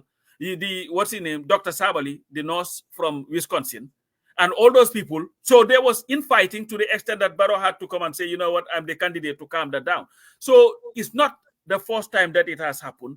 It's not the last time that it is going to happen. But I think the way it is handled will be as important as anything else. I am a member of an other political party. I'm not a member of the UDP. I do not support the UDP. So the UDP can go and put anybody they want as their candidate. But I think it is incumbent on the UDP, the leadership or whatever, to deal with this issue head on. And I believe that Mr. Darboe, in my own assessment, I may be wrong, I don't think he's going to contest. That's what I believe. But I also don't believe that he wants to come now and tell people I'm not running, because he knows the bloodbath that his party would have to go through. But whatever process they have, it better be ironclad, or otherwise the party would disintegrate the day that they name their candidate. This is my opinion. I don't think I am. It's crazy. But there was a question that I needed to ask. They said Halifa Sallah, what Halifa Sallah said was, I am not going to present myself again after 2021 as a candidate in any election. That will be it. He had never said that I'm not going to participate in the politics of the country. And even if Halifa were to retire from politics, there will be nothing wrong for Doy to say, you know what, one of our founding members is coming. He has written a book. We are inviting him to both launch his book in the diaspora and also address the people. So definitely. Yeah, Pastor Samba, like you too, I watched what happened in Spain. Without a doubt. I thought it's my turn. Go ahead. I mean, no, nobody's around, Robin. But coach speak now. Now it's my turn. All right. So first of all, I like to acknowledge the ambience, the exuberance, energy, intensity that was displayed in Spain. And that's what political parties is about. Yeah. What I disagree is there was no fallout, because fallout, literal meaning is quarrel, disagreements, and all that. And well, okay, all right, so I know you want to spin this out of nothing, but again, I haven't even said a family, there should be disagreement within families, and we need to speak. I mean, if we talk about democracy, we're talking about taking over a government. I think all these little wiggets needs to be checkmarked. People within the party should be able to speak their mind without being, without being cajoled, name calling, and being sidelined. And that is the spirit of democracy. And with an open and transparent manner. What I tend to disagree is try to persuade someone to come on the other side. And I think that aligns with the conventional wisdom of mainstream, right? So if we look at this, and I think back in 2021, before the election, I wrote about this. I said, don't only rely on your core supporters. You want to attract folks to come and join your party. That's gonna get you to the top. We can all say this. I mean, the reason why the elections are not being won, it's because UDP was not able to get the majority. And you can say elections were stolen, but that's another part, small part. The bigger part is if you convince more people to your party with openness, with persuasion of policies, based on your 5-point agenda. What are the 5-point agenda? It's a microcosm of a policy draft of when UDP comes into government. I think the central theme here is to be able to sway people and talk to them, not infighting. I mean, you can put your word out there, but it's going to take a majority and a process and a buy-in by folks to ensure that notion or that policy or that idea or suggestion that you're putting in or putting out there in the public domain to come to fruition, right? So I think it's been a distraction. The freaking UDP was able to raise a whopping 120,000 euros. But that got shoveled up by this whole rhetoric about, timing is it's very, very important. And I understand you can speak your mind. I get that.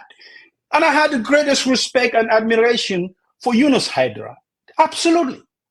But I think sometimes, if things are overtaking the process or even the government that is in play, and everything that centers around is the little thing that you say, takes away our big focus on putting the incompetent government, the corrupt government in place, and highlighting what the difference is between the UDP and MPP.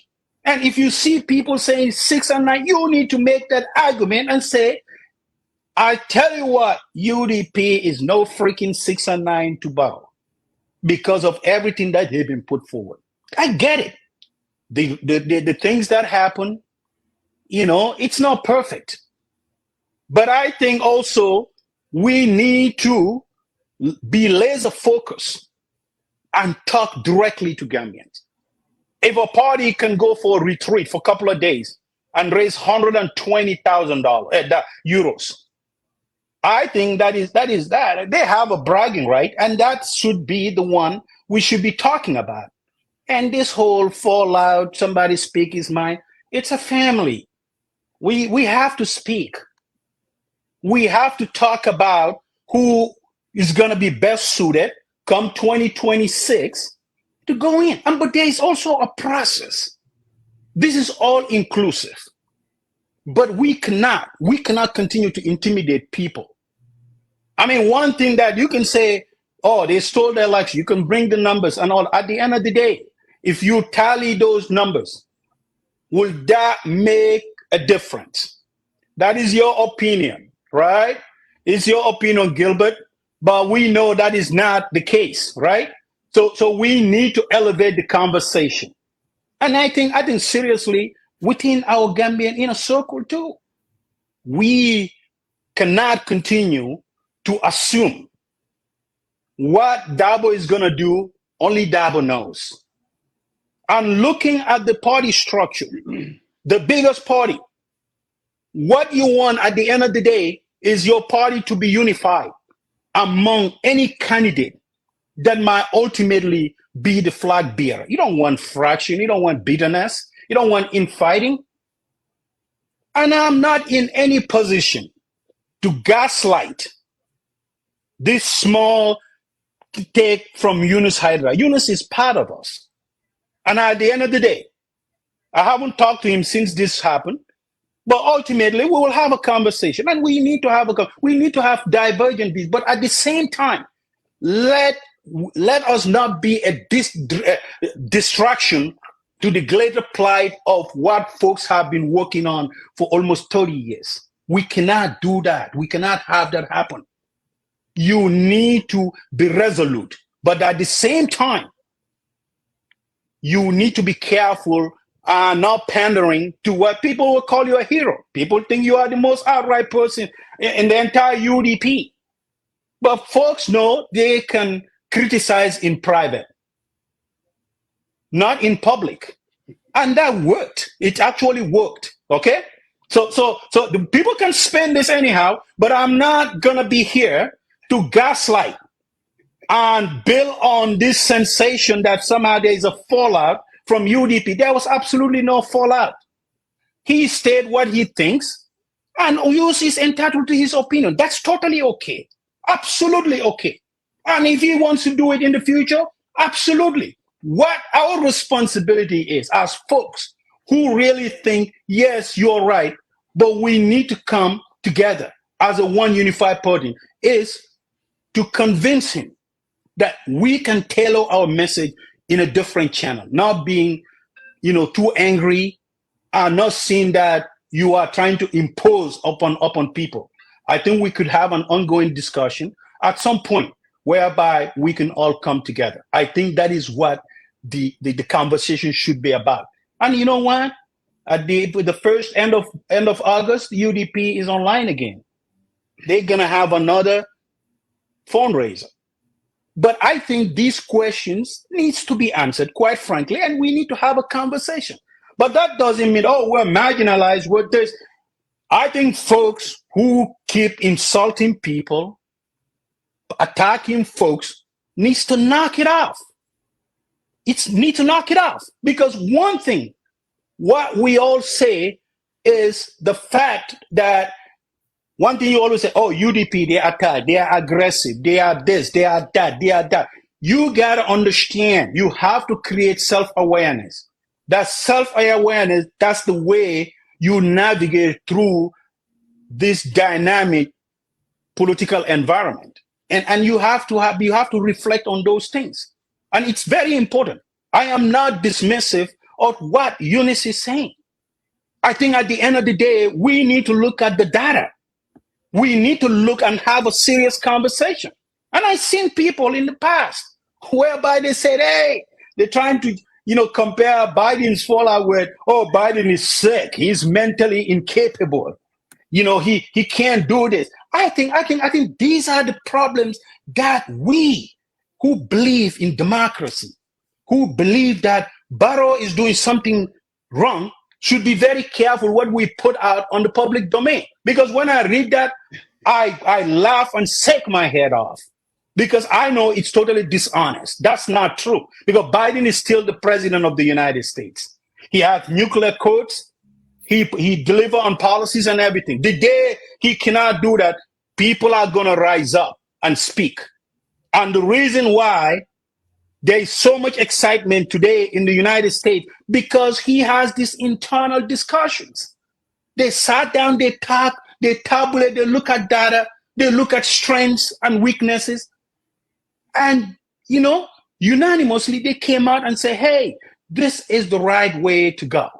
And I think Gambians needs to build upon that. This is not pandering to one way or the other.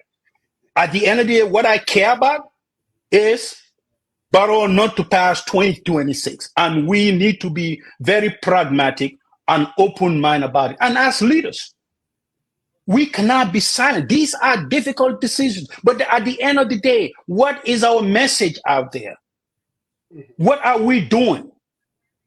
I think it's a responsibility we own to the party and to the Gambians and folks who might be on the sideline, who wants to join the party. I think it's very, very important. Very, very important. Very important and critical. And that's what my take is for now. There's a phrase called circumlocating around the point. But Sailor, I hear you loud and clear. I think you made your point. And talking about UDP leaving Spain, they're heading to my neck of the woods. They'll be right here in Atlanta. So all you guys that are in Tennessee, Alabama, Mr. Darboe is going to be in town with Rohit Malik Lowe, the Lord Mayor. So it's going to be interesting. Labor Day weekend on a Sunday. We're hosting them right here in Atlanta. And I'm looking forward to it. I listened to you very closely, Saria. And I can also mention, now, let's go back to this fallout that you people are dismissing. Yes, there is a fallout. Let's not kid ourselves. What happened in Spain, I think the United Democratic Party is the only opposition party that could hold something like that if you were to look at all the other parties in the Gambia. It was successful, no doubt about that. They raised funds, absolutely. There was a reason why we did not have a whole lot of opinion last week. Now, what happened last week was a fallout. Not only from Yunus, people were basically talking about expelling him out of the party. There were people, seriously. So for you to sit here and tell me there was no fallout, yes, there is a fallout. And you see, the United Democratic Party, this is one problem that they need to deal with head on. I know. We've heard this conversation before. When you even have an opinion, somebody like me, who's not part of the UDP, get an interesting affair. You guys are the enemies of the party. You're not going to tell us who our candidate is going to be. You will hear something like that. Or let's wait till 2025. We're going to go through a process. And that process, we will elect our leader. I watched the Deputy Secretary General of the party, Aji Yamsek, who basically came out and said, "Ñun Darboe moy nekk suñ party leader 2026. But at the same time, Aji Yam walked it back, basically saying, why you're nothing surprise. I heard Mr. Darboe basically saying that he's going to be the candidate in 2026. In so many words. If you listen to his speech in Spain, maybe I'm wrong. Now, there are a lot of people that are vowing, telling you, they don't even mince their words. Even, you said Youngs Darboe, one of the aspirants, Rohit Malik Lowe, another, at least perceived to be an aspirant, and Amadou Sane. But these folks are basically coming out and saying that Darboe is our party leader come 2026. If anyone dares to name somebody else, like a Taliban Suda, oh my goodness, you get attacked. They call him Talib like somebody who's trying to lay a coup d'etat, and it's coming from some of these aspirants. So these people are not even interested in running for the office. They are interested in stopping Talib Bensouda. Let's call it for what it is. And you know, Pasamba, another interesting thing, a good number of them, supporters of the party, if you talk to them privately, they will tell you that somebody like Talib is one of the most formidable candidates to run against Barrow in 2026. But Hamgalan more sad. They don't have the courage. You see, they will never, people that are the inside supporting Talib, they will never be able to be successful if they don't have the courage to make their argument. Which brings me to Yunus Haidara. Yunus Haidara went to Spain. What's his name? I'm reading Bob Toure. I just sent him the link. But he went to Spain. He spoke. I don't know exactly what he said. Was he able to make the same argument that he made on his Facebook Live? You see, every party that is worth its salt and is democratic, you should be able to entertain different folks supporting different candidates. Oh, who is this person? Is Jogal Matok. That's not what we are talking about. Yes. Look, everybody knows, come 2026, if Darboe put his hat in the ring, I doubt whether anyone will run against him. Let's call this for what it is, because of the man's sacrifice and the respect that they have for him. No one, I don't believe, will run against Darboe if Darboe puts his head in the ring. Possible. So the reality is, if the party is going to move forward, the majority of the people that believe that Darboe cannot win and they need a fresh face, they need to speak out internally. They need to. This whole idea, they said, okay, the reason why Darboe is saying what he's saying, and I get that. Darboe is an experienced man. He has sacrificed. This party is his legacy. He doesn't want the party to be fragmented.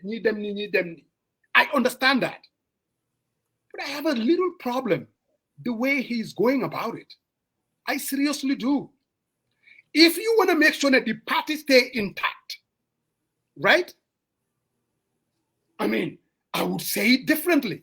I would say, look, at the end of the day, come 2025, we are going to have a chosen candidate, a flag bearer. That all of us, because this is not about me, it's about the party and our legacy and things that we believe in. If we all go through a process that Sariang Maron comes out to be the candidate, I am going to throw my weight behind that candidate, and I expect each and every one of us, if we believe in democracy and the principles for what this party is all about. But that's not what I'm hearing from Mr. Darboe. That is definitely not what I'm hearing. And it gives people the impression that they would go after you. Look, you shut up. When we decide to choose our flag bearer, and then don't even worry about it, Darboe is going to be our candidate in 2026. But Darboe should stop them and say, no, wait a minute, we haven't gone through the process yet. I am the leader of the party, but we are going to have a process that I encourage every person, anyone who believes that they will be formidable to go through the process. But that's not what I'm hearing. So this whole idea, yes, there is a fallout. Yes, UDP, they have a problem. And if they don't deal with it, Barrow will be re-elected in 2026. Head on. They can postpone the difficulty of the problem. That's what they are doing right now. They're postponing it.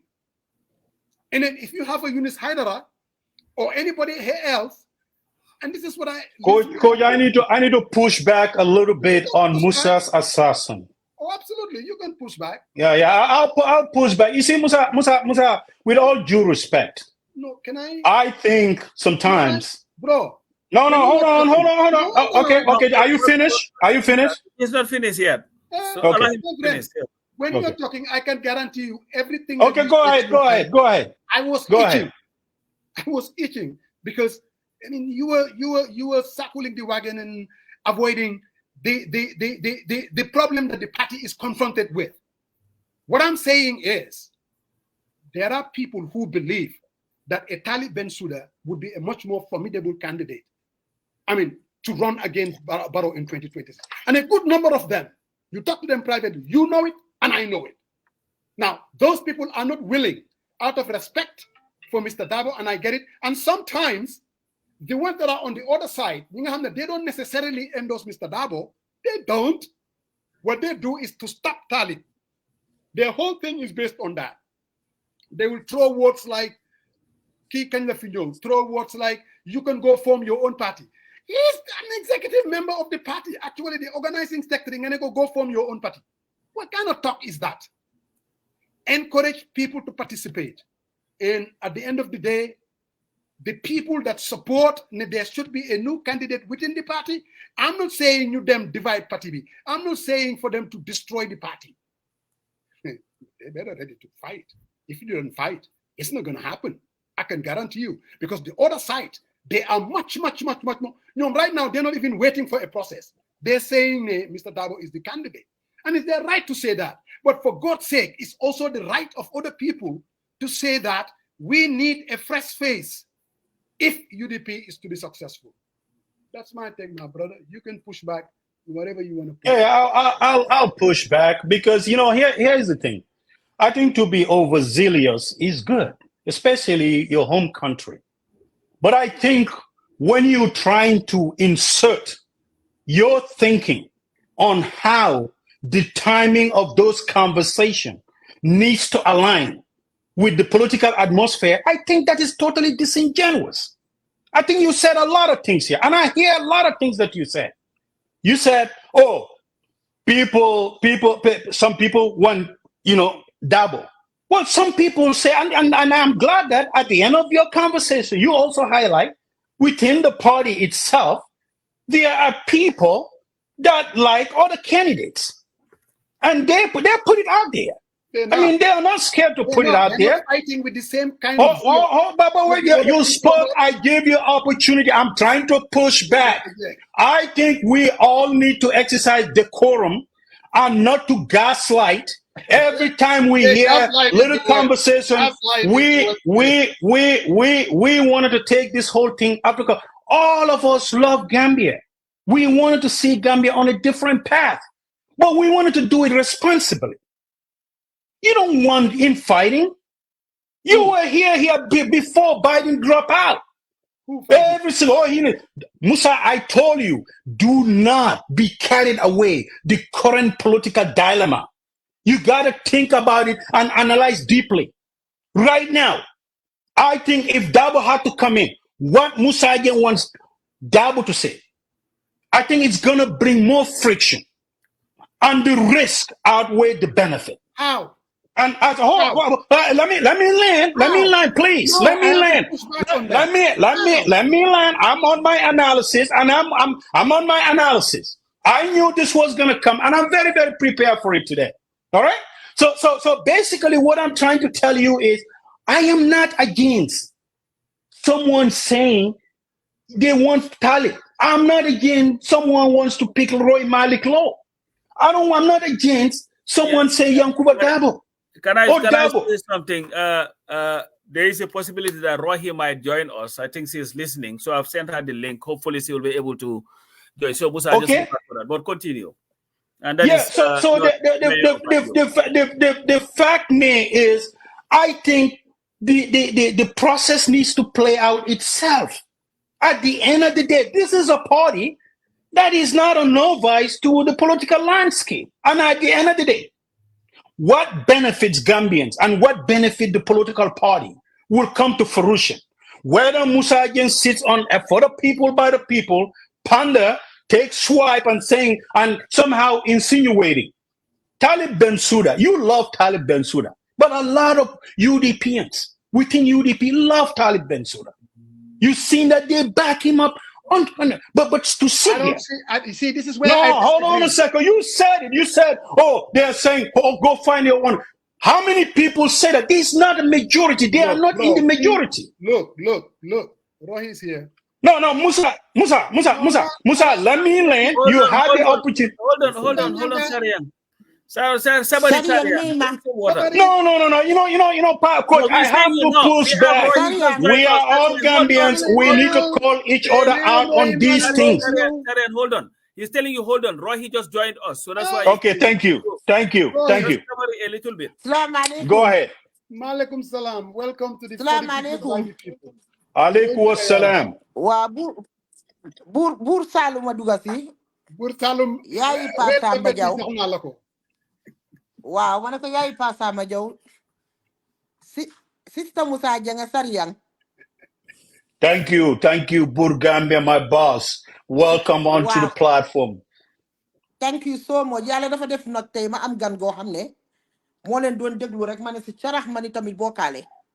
Waaye dama dégg loo xam ne Musa Jeng, particularly Musa Jeng laay wax. Musa Jeng, you are very, very unfair si sa analysis.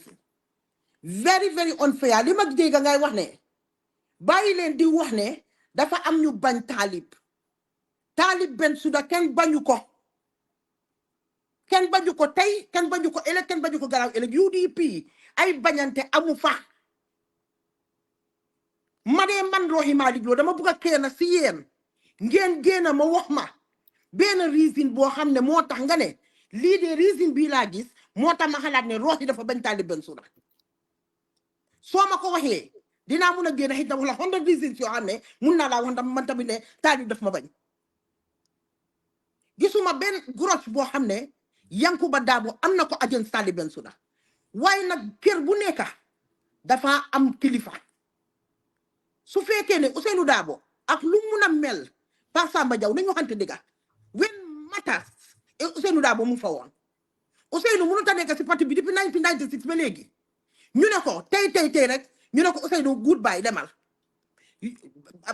UDP depuis 1996 process la dee am lu tax this time ngeen bëgg mu nekk different lu tax by force because yow Pa Samba kii Musa Jeng ku nekk xam na ne yaa ngi advocate pour Talib xëy na keneen tam mu ngi advocate pour Yankuba keneen mu ngi advocate pour keneen mu ngi advocate pour keneen yow nga ne by force UDP dañ war a Ousainou na jóg tey Talib ñëw toog tey loolu du mun a am loolu Ousainou sax amul barke boobu noonu te kay ma xamal la leena de xaw ma keneen de waaye man Rohey Malick Lowe laay wax gis nga li ma dee wax rek mooy ne man xaw ma keneen de waaye man I am very independent man suma sago laa àndal ci lii because Ousainou politicien la te am na conscience Ousainou mu ngi ci ground bi yow nekkuloo ci ground bi Ousainou su fekkee ne dina dox moom xam na ko su dee du dox moom xam na ko ñu ni tamit ñun ñi nga xam ne we are young politicien xam nañ li nga xam ne moo ñu war waaye duñ génna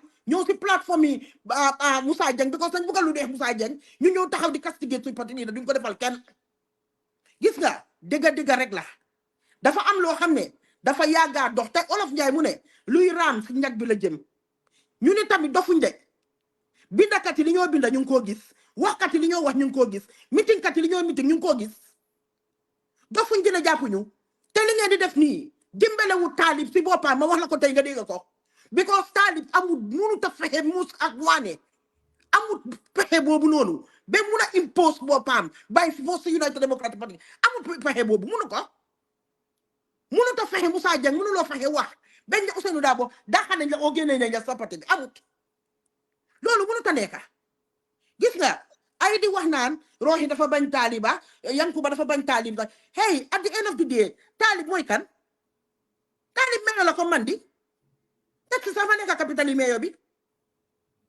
so léegi lan moo nekk yow soo ma buggee wax ne Talib is the winning candidate wax nga ko nga ne Talib is the only person koo gis koo xam ne moo mun a génne Adama Barrow man ma ñëwaat ci yow ma ne la wax ma ban yaat stick nga maison boo xam ne moom nga gis ne Talib kese moo mun a génne Adama Barrow man loolu question boobu laa la bëgg a laaj benn lu tax tudduloo Yankuba Darboe lu tax tudduloo ne Pa Samba Jaw lu tax tudduloo Sariang xam nga bu la fuloo bi bu mu ñu yóbbu waale dañ nekk at a crossroad te ñun ñëpp xam nañ ko we are young politicians da nga fa la ñu dañoo ñëw pour risque yeena suñ yeena si suñ political life si because of benn nit déedéet ñu ne tamit ñu ngi gis xamee nañ ñu ngi dégga ñu ngi am intelligence information xam nañ ñu ni tamit lan moo nekk on the ground Adama Barrow nekkut ne Pa Samba Jaw toog foofu rek lekk bi biiram bi fees na génne leen Adama Barrow teg leen kii moo faa génne Adama Barrow déedéet du noonu yow su fekkee ne da nga bëgg a UDP mu génne Ousainou Darboe teg fa sa candidate bi nga wax Talib Bensouda ñëwal nekk UDP member nga ñu am voice nga wax waaye c'est a disrespect understand nga soo waxee ñu ne la UDP Gambian si yëpp ko moom dégg la de waaye ñu amee UDP carte nekk members ñoo fa ëpp voice kon dama foog ne it's very very important ñu bàyyi xel si yeena wax yiñ dee wax di pousse Talib foo xam ne soo leen ko fa tegee ci koona boobu moom du fa mun a génnee boppam doo leen ko fa mun a génnee parce que nit ñi tamit dañ struggle yow maa yow ñoo nekkoon si biir struggle bi man tey suñ doon wax ne dañ bugg a candidate pour kan mooy nekk président du Gambia man suma diggante ak yàlla suñ ma tegalee 5 nit dinaa la tudda Pa Samba Jaw tudda Karamba Touré xam nga lu tax because of coono xam naa li ngeen mun ak fa ngeen nekkoon waaye sooy wane loolu matawut mooy lan loolu matawut soo dafa mel ni ku foog a bunta bi rek ñu ñëw ne la kaay yooyay flag bi hey nañ waxante dëgg de ku soo gisee Sonko gëstoo ne Jomaay kaay dafa fekk moo Jomaay dañ fa yàggoon a nekka dafa fekkoon moo Jomaay dafa yàgga de soo li ngeen bëgg a yóbbu ak fi ngeen di drive is a disrespect to Alhaji Ousainou Darboe even though I understand dégg naa leen bu baax xam naa ne ku am respect ngeen pour Ousainou Darboe ku dee ak bàmmeel la because I was there when it matters pour Ousainou génn si président bi li ngeen si def yëpp xam naa ko yëg naa ko xam naa ko ba tey ba ëllëg dama ko dee wax sari yang fu mu toll ci parti bi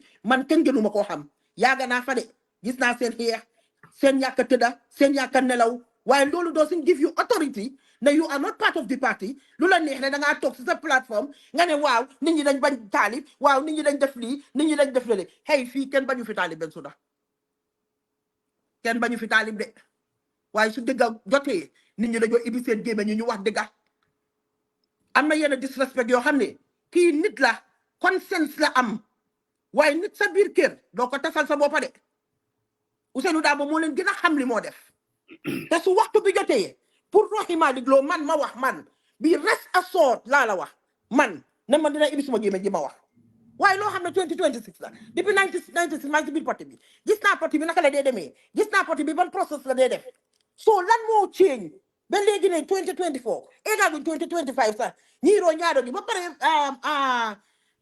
Moussa Dieng yow da nga toog foofu yaa gën a xam luy politique yow yaa ma ko gën a xam yow si sa bopp yow Moussa Dieng duma la ko jàngal yaa ma ko gën a xam léegi kan moo leen wax ne every day ku nekk politique daf dee mën a change within 1 week lu bari daf dee mën a change si biir politique lu bari daf dee mën a change man lu ma bëgg rek ngeen wax ma mooy ne ban yardstick ngeen use soo leen ma mënee convince si loolu xëy na man suma boppa dinaa mën a dem ba suma pare ko wàccal Talib eeg parce que ñi nga xam ne ñoo mun ñoo kalifin ñoom use nañ a yardstick ba meeso ko pour xam ne Talib moo war a taxaw man loolu rek laa bëgg a xam parce que lu nekka dafa am data mënuloo ñëw rek wax lu la neex ne lii moo war a nekk rek ma àndaa yow ci loolu te joxuloo ma data nañ ñu waxante dëgg man I don't think ne Talib is even happy pour nit ñi di ko dugal si façon de situation bu mel nii man foguma ko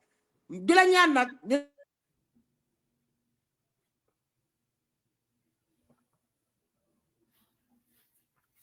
Rohi Yangva. Yeah, it looks like maybe she will come back. Rohi Dega Tunlade. I just Pasama Yangma Dega. Wow, Dega. There are a lot of things that Rohi has said that I don't think that's what I said. There is no one that respects Ousainou more than I. I would never Musuma make an utterance. Nena Ousainou Gena. The joke. That's not what we're saying. Absolutely not. If you listen to Rohi very closely, you listen to it very closely, an independent-minded person, Dinga Ham sum up in a very subtle way the subliminal messages that are coming out. Roy, I think she's back. Roy, you back? Way the subliminal messages that are coming out. Roy, I think she's back. Man, how much Allah do you want, sir? No, Roy, yeah,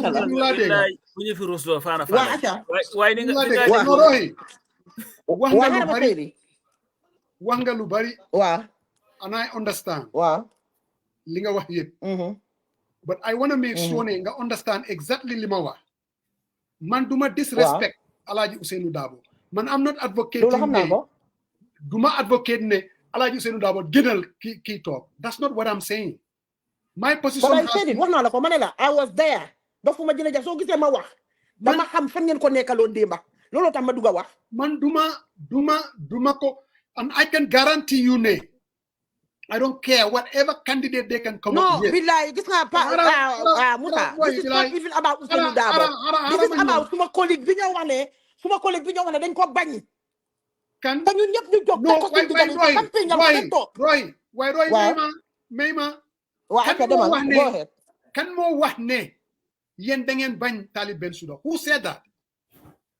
Kan moo wax loolu? How could you? Man de mënuma wax loolu. That would be a very irresponsible statement. Su fekkee ne man wax naa loolu. That's not what I'm saying. What I said, if it is anything close to yow li nga glean on, mooy ne yéen in Spain, mu yow, who is basically an aspirant, mu Yankuba Darboe, your argument is come 2026. Man maa la wane aspirant la. At least you are perceived to be an aspirant. Xam nga ku nekk. No, Roy, bilay buñ leen naxante. We want to have an honest conversation. There are people, so ne UDP, ñan ñoo war a nekk di aspirant, fuñ nemee Lamin Sané, Amadou Sané, Yanks Darboe, Rohey Malick Lowe daf see bokka, Yankuba Aminam, Talib Bensouda daf fee bokka. Ñun ñëpp ci dëkk bi lañ dëkk, buñ leen naxante. So man, what I said was, Rohey mooy ne, yow suma sister nga. I have tremendous amount of respect for you, seriously. And you should know that by now. Man, what I said was, I'm a supporter of Talib Bensouda. Man, almost 2 years ago, Talib Bensouda is somebody that I believe, backed by the United Democratic Party, backed by Alhaji Ousainou Darboe, he would be a formidable candidate against Barrow to bring about change in 2026. That is just an opinion. I could be wrong. Talib Bensouda, if he does it by himself, independent out of the UDP, he would be lucky even to 5%. As an analyst and as an observer. But I also do believe if the United Democratic Party can get their act together, supported by King Hamne Momwedi, his D party, Alhaji Ousainou, and all of you together speak with one voice behind his candidacy. He's not the only one now. Don't get me wrong. He is not the only one. There could be other people if backed by the party, but the party cannot survive fragmented. Man bakuma UDP, yes, but as a Gambian, I have every right because change in 2026 matters to me too, even though I'm not with the party. And I've said this here again, looking at the political landscape as it is today, the UDP is the only vehicle. Now, somebody can come in the next year or two and pose a challenge. Why is the only vehicle that could be formidable against Barrow. And I think if you have a fresh face, and there is no disrespect to Alhaji Ousainou Yentamit, it has nothing to do with disrespecting him. Just like people thought, I mean, I don't even want to bring the parallels and what is happening in the US. It's totally different. But man low lie wa Rohi. If the party stays together with a fresh face, they stand a better chance against Barrow. Man, that's all I'm saying. Now, I could be wrong. So you're saying, but why would you say a statement like that is disrespecting Alhaji Ousainou? Why would you make that conclusion though?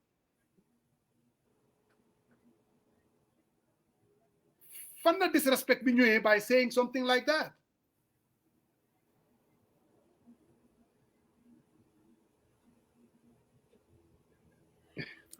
How many we've lost right here again? And Musa. Hello, Musa. Yes, ma'am. Mangla dega. Musa, yang madega. Wow. Wa mane. So dege suma wax buma wax Spain. Yang madega. Wow, you like dega. So dege suma wax buma wax Spain mane. Makken du ko de wax ne ko jogal ma tok dang ko ne ko randul ma tok yow doomi olof nga Musa pa Samba Jaw doomi olof pire la so kana ko mané la when the right time comes kana ko ne ko jogal ma tok mané makken du ko de wax ne ko jogal ma tok dang ko ne ko randul ma tok yow that phrase yow doomi olof nga xam nga lima wax pa Samba Jaw pa Samba xam nga lima wax so moo tax ma ne la Ousseynou politicien la yàgg na ci géew gi xam na waaye Ousseynou du jóg mu tas mbooloo yam because of some forces su nekk ci biti ne ko da nga war a jóg taalib toog. xanaa loolu dafa who is telling him that? No, but yow li nga explain yow li nga wax nga ne li ma dégg nga wax. Wow. Because yaa ngi doon dem on and off. Wow. Allo. Wow. Gambia ak seen network bi. ñu ngi laa dégg de. ñu ngi laa dégg de. Allo waaw ma ne li ma dégg ngay explain li ma dégg ngay wax. It's like trying to send a message si Ousseynou Darboe ne ko yow da nga war a jóg nga abal taalib mu ñëw. xam nga jógal ma toog. Man suma understanding déedéet Musa. That would be very disrespectful. Kon dama bëgg a ase. That would be very disrespectful. Man wana la ne. There is no UDP aspirant or candidate that can win without Alhaji Ousseynou. So why would I wanna disrespect and tell him they could jógal kii toog? I'm not saying that. No, man agree wu ma sax ne Alhaji Ousseynou rek a mën a win. Man agree wu ma si loolu de. Non waxul loolu de. Man waxuma loolu de. mu ne anybody else ku UDP mun a taxawal.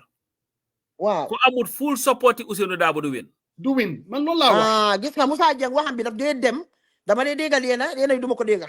Man loolu laa wax de. And tey waaye Moussa Dieng xam nga yaa ngi wax comme Saalum di xajaan di ekkati mbagga yi. Du ma ko dee mën a dégga bu baax.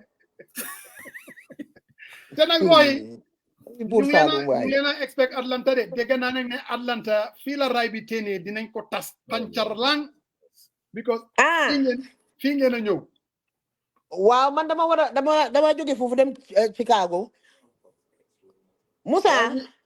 We are looking forward to it but naka Roy man naa la waatal si yàlla ne. And I wasn't born yesterday. I'm not interested in luy tas parti bi or luy jaxase parti bi. I am not interested in that. No, yow dama la invite nga ñëw xaaral ba ma ñëw sa kër dañu war a waxtaan maa yow suma jabar ji. Sa plateforme boobu nga am sa plateforme bii nga am nii war nga faa mun a wax luy génnee Adama Barrow. loolu la war a taal ñun ñëpp. Non waaye yow luy génnee Adama Barrow. yow fooguloo ne. This is the voice of change. ñun ñëpp what we agreed ne what is happening now is not sustainable and needs to be replaced. Now the question is we all have to be honest. How do you replace it? Roh yow yaa ma gën a xam ne génne fa Adama Barrow is not a walk in the park. Buñ leen naxante. Anybody who tells you there is going to be, when is the election? December 30th? There is going to be January 1st. You ñëpp ñu eewu. And results are going to be announced. December 2nd, xëy na o December 7th. Waaw Moussa man d'accord naa loolu waaye dafa am wax yoo xam ne du waxi penca bi. Xam nga Rohi. Dafa am wax yoo xam ne kenn du ko wax si penca Moussa. Rohi. Xam nga benn I think ne benn mistake ngeen make. Waaw. Mooy wax loo xam ne du waxi penca ma. ña bokk ca organisation ba comme que waa UDP ñoom seen bopp ñoo ne lii dee du waxi penca duñ ko wax si penca ma. waaye ñi nga xam ne ñu ngi toog am seen nopp am seen làmmiñ nekk bokk ci dëkk bi. te lu ñoo wax boo xam ne mun naa njëriñ penca bi mbaa mun naa yaaxa penca bi ñoom mun nañoo am seen opinion. so man bandu ba foog ne benn problème bi ngeen leen meeg mooy. just because people are talking about this issue. does not mean ne dañoo yaaxal parti bi because at the end of the day nit ki mun naa ñëw with any conclusion yow wax nga fu mu nekk nii li nga wax. Serian mun na koo déggee nee na man ma déggee ko nee na Moussa déggee ko nee na nettali rek dem mu nekk topic of conversation. The UDP is not a small party in the Gambia. There is a reason la tax ngeen dem Spain. Raise for 120,000 euros. Why the whole issue mooy kan mooy jiite UDP 2016 gis nga su fekkoon ne beneen parti la for example. GPDP ñoo demoon am a congress. mun nañ fa raise nag $1 billion. $1 billion kenn du wax ne kana war a nekk the next candidate ku mun a defeat kii nii loolu moo nekk di thing. But at the end of the day, this issue was not a topic in 2021. It was not. This issue was not a topic in 2006 or any other time the UDP had their candidate, Mr. Darboe. Why there is a reason, unfairly or unfairly. Nit ki su demee ba tollu si yenn at di nga gis ñu door di laajte ndax fu mu nekk nii dafa war a bàyyi ndax su bàyyee kan moo faa jël and this is the reason why there is this conversation within the UDP and outside of the UDP. Of course am na ñoo xam ne ñu ngi toog tey di ŋàññi ñu ko wax ci biti ñu ngi ko waxtaane ñoom i neen si biir and UDP li nga xam ne waruñ ko musa ñaanal seen boppa waaye dem ba nga xam ne nii seen wax kenn du ko wax ci biti day si reason gis nga olof ñu ne ko xorom suñ ko tuddee si cin dafa ëpp mbaa mu manqué okay UDP because of its position in Gambian politics moo tax affaire UDP nekkul affaire waa UDP rek because if you look at it in all honesty ñun ñëpp man am a member of an other political party what the party bi nga xam ne has the greater chance of defeating Adama Barrow is the UDP among the opposition. It's not Roy, it's not Mama Kande, it's not any all other parties, and that is a fact. Waaw waaye kon passa ba chance boobu ñun ñëpp dañ ko war a try ñu safeguard ko. Waaye ma ne la gis nga chance boobu si boppam nag moo tax ñuy wax mbiri UDP. Roy. UDP if they were insignificant in Gambian politics kenn du toog di discuss kan ko lead 26. Loolu dëgg la waaye man lu ma wax mooy passa ba soo waxee ne UDP bëggut kenn ku wax affaire am kon tam yaa ngi tooñ UDP because da nga war a xam ne UDP su fekkee ne waxuma la loolu de xam nga yow yaa nga toog sa Banjul googu rek doo nekk social media doo lay bokk si discussion yi am na soo suñ ne ngeek waaye dafa nekk ba suñ ne ngeek ñu ne Moussa Dieng dafa bañ Ousseynou Dabo dafa bañ waaye loolu ñaata nit la non loolu ma la mooy ne moo tax ma ne la waxuma ne ñëpp ñooy wax loolu Ousseynou du wax loolu Ousseynou xam na ne man am na UDP su ma demee Gambia damaa dem bikiram toog waxtaan ak moom sometimes damaa ekkati suma téléphone call ko ñu waxtaan moo xam ne loolu yaa ngi Salmani Moussa it or na ma ne fu mu nekk nii su Ousseynou ñëwee fii nii ñoom ñooy toog caan si sax nañ toog reer because xam na nit ñi xam na ni ñoo defale waaye lu ma wax mooy ne UDP the reason why UDP will continue to be a topic of discussion is because of its relevance and place in Gambian politics and that must be accepted and unless this issue of kan mooy ron te gis nga xam nga lu xew sax Rohi if UDP goes to a congress in 2025 decide that you know what we've chosen Sarian Marong pour mu nekk di candidate you will have a bigger conversation about that Sarian is the right candidate for UDP na nekko the right candidate so lii moom wota bu dee si loxo la man Roy dama la bëgg a laaj benn question rek loolu du mun a ñàkk Musa let me ask Roy. I just want to ask a question Roy. Okay, go ahead. Roy, you're on the ground Yankee Party bi and maybe you will not be able to answer the question but this is how I'm going to frame it because man suma statement has always been made come 2026 if the United Democratic Party you come together and they support Talib to run against Barrow he will be a formidable candidate and could even defeat him. Do you agree with that statement or not? No man moo tax ma ne la convince me show me statistique xam nga man ba dama la laaj yow do you think ne ma tontu la ma way nga ma convince la ground bi man dama la laaj ma ne no Roy bul daw question bi de man I don't need to convince you ma ne do you think ne if the party come together with Ousseynou, Yow, Yangs, the entire party apparatus, just like you did in 2021, against support Talib Bensouda's candidacy, do you think he could be a formidable candidate against Barrow, even to defeat him? Not only Talib. I don't want to single out.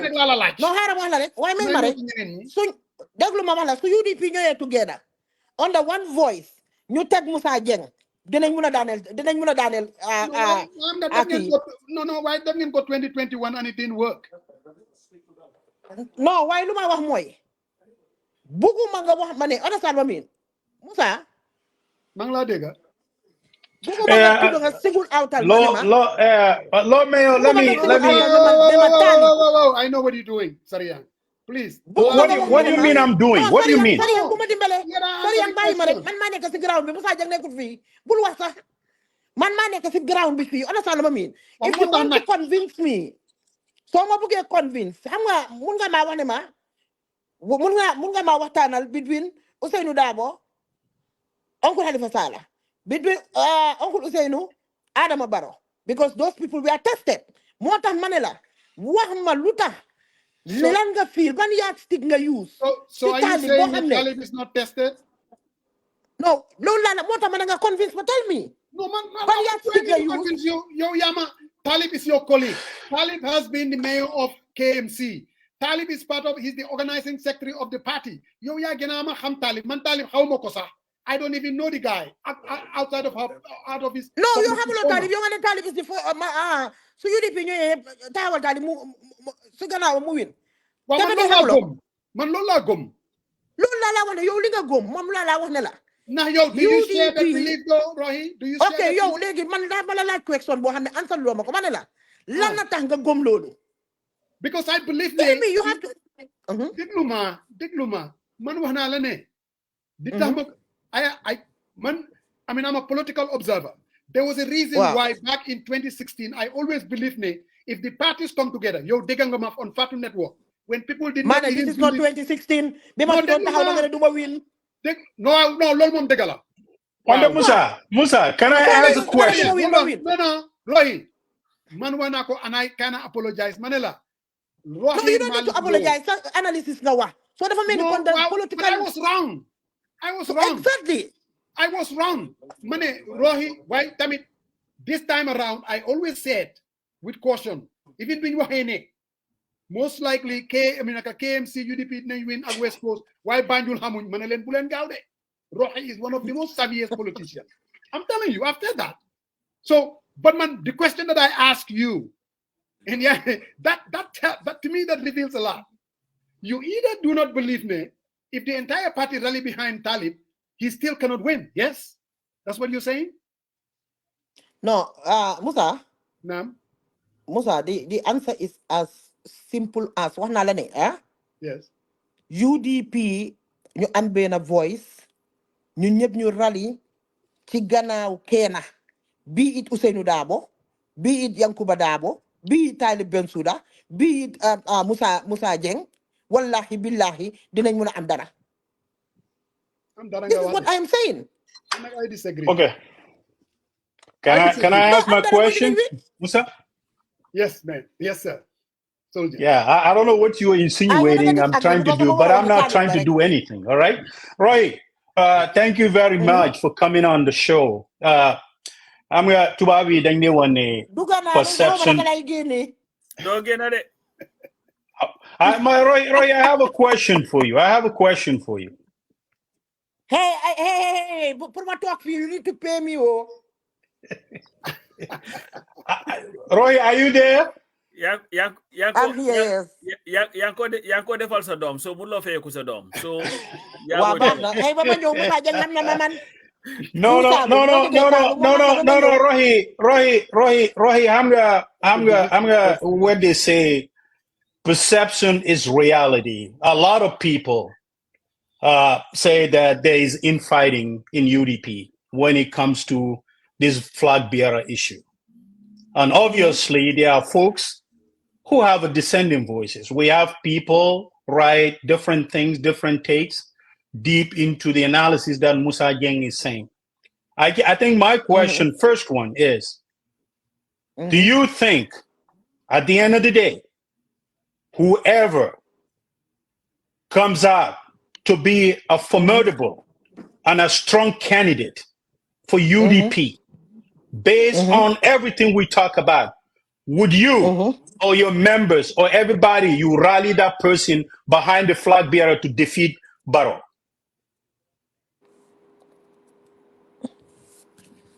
Sorry.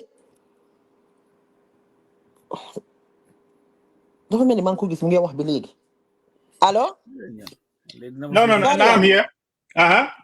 Léena rek laa la bëgg a wax bés bu Ousseynou Dabo taxawee mu ne man duma taxaw.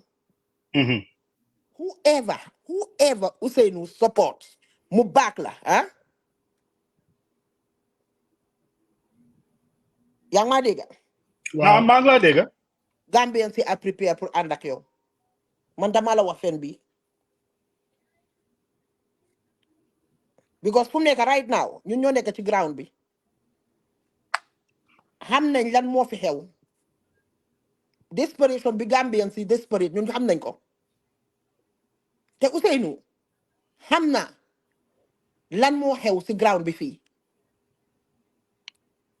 So lu ma la bëgg a tontu si loolu rek mooy ne su Ousseynou toogee mu ne taxawuma ku Ousseynou àndal rek maa la ko wax ne yàlla nga man tam man maa la wax fen bi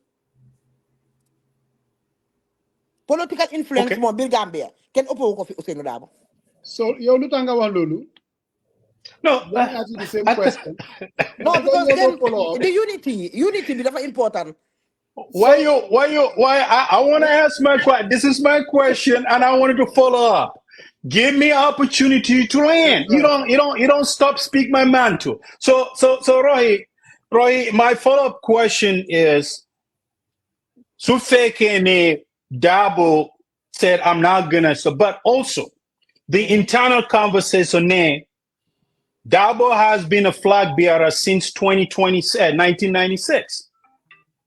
And based on elections, he lost elections to Jammeh and also to Barrow. Lost nani. Lose lonye de. Lose lonye de. Duma sarah ki mu ma nekk di ko rek ne ko mo nekk ci rajo bi. Te ku dem mu ma gis de. Hello? Yes, Roy, I'm here. Hello, Sarian. Yes. So I think I'm here. I'm here. Yes, Roy.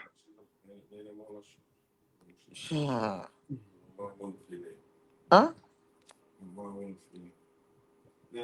Hello? Yes, Roy. Wow. Sarian lim do wa dafa am kuma dok.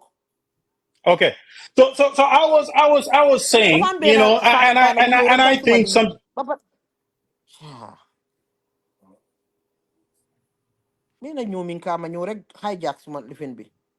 Hello. Yes, Roy. Wow, legi sari yang deguma question am bi won. Dafa am ben ñomin ka buma don call. Oh, okay. Sorry about that. So Roy, I think what I was trying to, you know, follow up on the question, looking at the statistics, right, and past elections. Hussein was the flag bearer since 1996, and subsequently, you know, 2021, where he lost election to Barrow.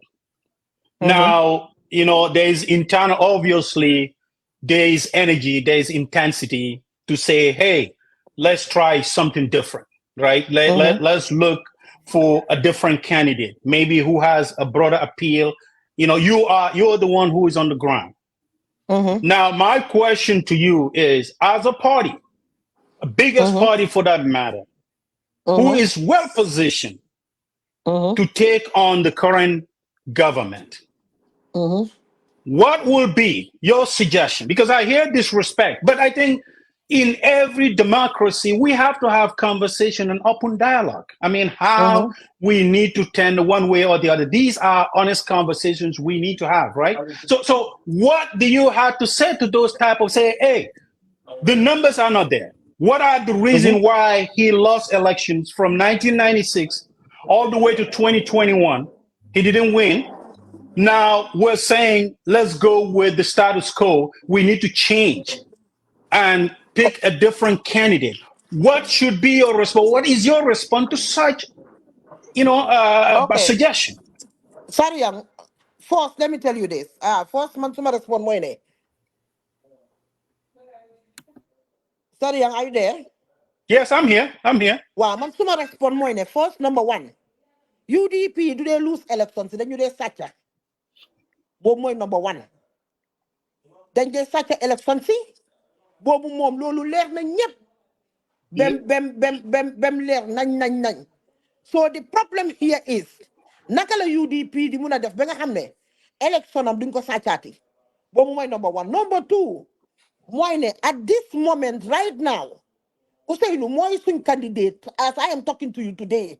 Because these are things yo xamne man buguma ko tontu. Because number one, I'll be very, very irresponsible as an executive member. Number two, I might be saying my own opinion. So, right now, Ousseynou mooy suñ mooy di unifying candidate mooy suñ candidate so lan mooy xew ëllëg ak gannaaw ëllëg loolu man mënuma koo xam at this moment waaye the problème mooy ne naka la parti bi di mun a defee parti bi tamit dafa am liggéey bu bari boo xam ne daf ko war a def liggéey bu baree bari boo xam ne parti bi daf ko war a def te mënumaa toog si seen biir plateforme bi fii di explain loolu yëpp xam nga these are sensitive issues yoo xam ne nit mënu ko toog si plateforme di ko waxtaanee waaye li Moussa Dieng di bañ a dégg rek Ousseynou suñ candidate déet man bañu ma koo dégg de No, so Rohi, here's the Musa, give me Musa, just 1 second. I want to follow up this, then you can have the floor. So Rohi, if I understand you correctly, so if we keep saying, in 1996, elections were stolen and subsequently up to date, what are we doing? What was the position? Because obviously, if there is an issue, what steps were taken to ensure that hasn't happened? Because if it was from 1996 all the way down to 2021, I know they talk about different things, what they're doing, come 2026. But don't you think it should have, the executive or UDP should have done a better job of combating those irregularities and calling out, or there's a reverse court that is instituted, at least to take those issues up there and correct it. If indeed stealing the election was the only factor, not other factors put in place. Sorry, one thing I know and I am sure of, when the UDP jàng na lu bari su fekkee nag ne mistakes yi nga xam ne dal nañu 2021 elections yi information yi nga xam ne ñu ngi ko amee woon nekkuñ woon di make use of it li nga xam ne gis nañ ne mooy woon problème yi 2021 election bi su fekkee ne mënuñoo utilize loolu si 2026 elections kon nga xam ne definitely parti bi du def justice si members ami waaye bi rest assured laa la wax ne UDP mu ngi am plan soo xam ne mu ngi ko put in place di ko def which I cannot reveal here. Man am naa yaakaar ne 2026 dafa nekk leneen da ngeen yàkkamti rek billahi te man understand naa leen de because you ne I swear I'm not in a hurry. All I want, Rohi, is we are all passionate, and you being the first elected woman mayor of Banjul, we want a totally different direction of our country. But also we are realists. We look at numbers, we talk about it. I'm not on the ground, you're right? You're correct. You're the mayor, you're in the face, but we also talk to people, right? So I think the fact that this whole flag bearer issue is something that is within the circles of UDP, and there is an energy on both parts, and the discussion is out there. But also, I think I'm gonna be very, very clear. I have deep reservation to say that somehow the elections were stolen, and we're not gonna shift strategy, or we're not gonna align our thinking on the current political landscape. I don't think, you might be right, but I don't think that's a winning strategy. And I'm not in a hurry, but I wanted to make sure that is something that I share today with you and everyone else or other viewers on this platform. Dama buga leral dara rek real quick, sister Roy. You guys are going to be Atlanta Fiji and you. Alaji Ousseynou is going to be here. And I'm going to look at the man right face à face. The buga na sulu man kumasiga. I have deep respect for the man, and I celebrate his sacrifice. But I also do believe, as a Gambian who would want to see change come 2026, the Hamnane, the UDP vehicle, moy the shortest way of defeating Barrow. Man mane, under Alaji Ousseynou Darboe, yen nyem support ko, and nga compare ko a fresh face like Talib. Man, I'm willing to put my bet on Talib. Not because of Hussein is not a good man. No, it has nothing to do with that. Politics fair out. But I'm just saying that realistically, there will be much more energy. There will be much more excitement. There will be much more crossover voters that will support the young man. That's just man limo go. That's not to take away anything from Alaji Usainu. And I do believe Alaji Usainu's endorsement, Rohi Malik Law's endorsement, and everybody else within the UDP. Wow. He has a chance of posing Benen election la ñoo gis. Man loolu laa gëm. Wow, man bañu ma bu gëm loolu de. Su ma la dégloo dafa mel ni ne yow gëmuloo loolu. Déedéet man lu ma gëm mooy ne li nga gëm xam nga ne ku ne li nga gëm ma dama ko war a gëm by force. So li ma la wax mooy ne man dama la yàgga digga ngay analyse si elections am na yoo xam ne dem nga ko right am na yoo xam ne dem na wrong understand ma miin so man lu ma wax mooy ne yow nga ne man li ma bëgg a understand mooy lu tax nga ne Talib man loolu laay wala tax waxuloo ne Yankuba because I have the belief ne he has a better chance than Yankuba. I could be wrong, but that's what I believe, man. Looking at the electoral landscape, looking at following elections in the Gambia for the past 20 years, I'm just calling it for what it is as an analyst. Well, I could be wrong. Man, respect na li nga wax de man dama ne nga wax ma ban yardstick nga meso. It's a combination of things. There is intuition. There is, I mean, there's a whole lot of things that get into it. Now, man, why you gomulo lolu? So man, yo mi nga xamne yo no man lu ma la wax mooy déedéet man amul lu ma gomu de man lu ma bëgg a xam rek mooy nga wax ma ne ma non man dama bëgg no waxut loolu de na leer waxut loolu la Roy you need to clarify this position. Musa is saying yow gomulo loolu wante dang ko wara leeral ne loolu waxuloo ko te waxaat ko so dafa wala reede Sariang, what Roy said is let me convince her. Okay. So court her that way. Court her be fair. Court her that way. No, why so many Talib? Dama bëgg xam lu tax nga ne ma Talib te wolo Yankuba. Lu tax nga ne ma Talib te wolo Aji Kumba?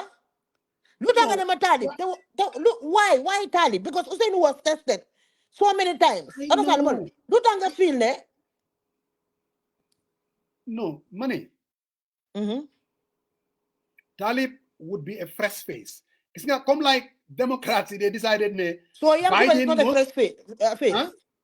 Yankuba is a fresh face. So it's a combination of things. I'm just telling you, it's not just one. Yo, Roy, man munu mala wa dara ci Gambian politics lo xamut. Believe me. No, why mun nga ma wax tax yow nga fokk ne. Dede mo ma wax Gambian politics.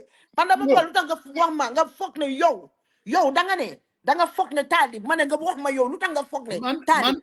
Okay, hold on 1 second. Man, I do believe. Man rek la bëgg xam. Man dima wax rek man lu leer la ne man la wax. Man mun nay wrong nak. Ne, if the party supports his candidacy, I could be wrong. If the party supports his candidacy, I think it will bring excitement and energy.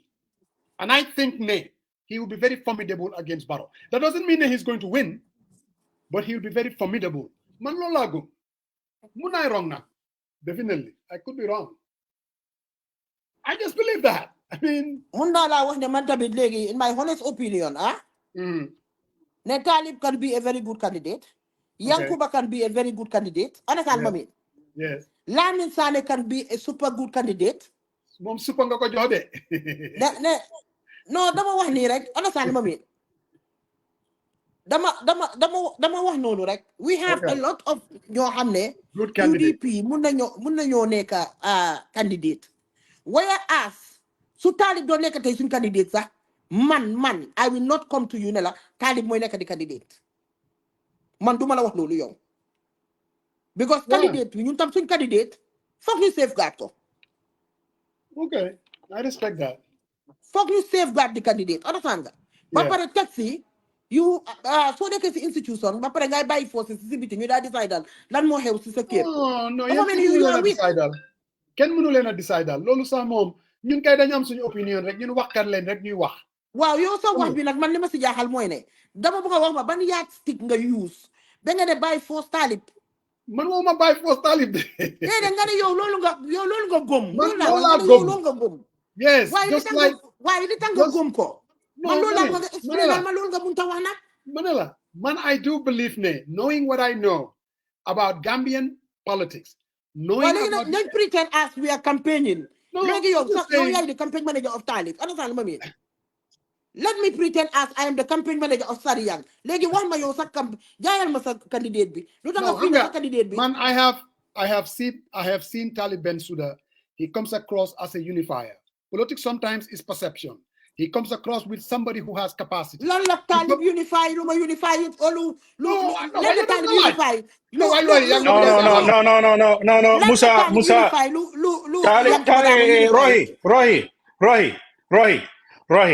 Roy, I want to have a good conversation. Because I think I see that we're kind of weaving off, and that's not what we wanted to do. At the end of the day, very young. Yeah, at the end of the day, hold on a second. Hold on, I can interject. I think. Hold on, Roy, Mama to direct. No. I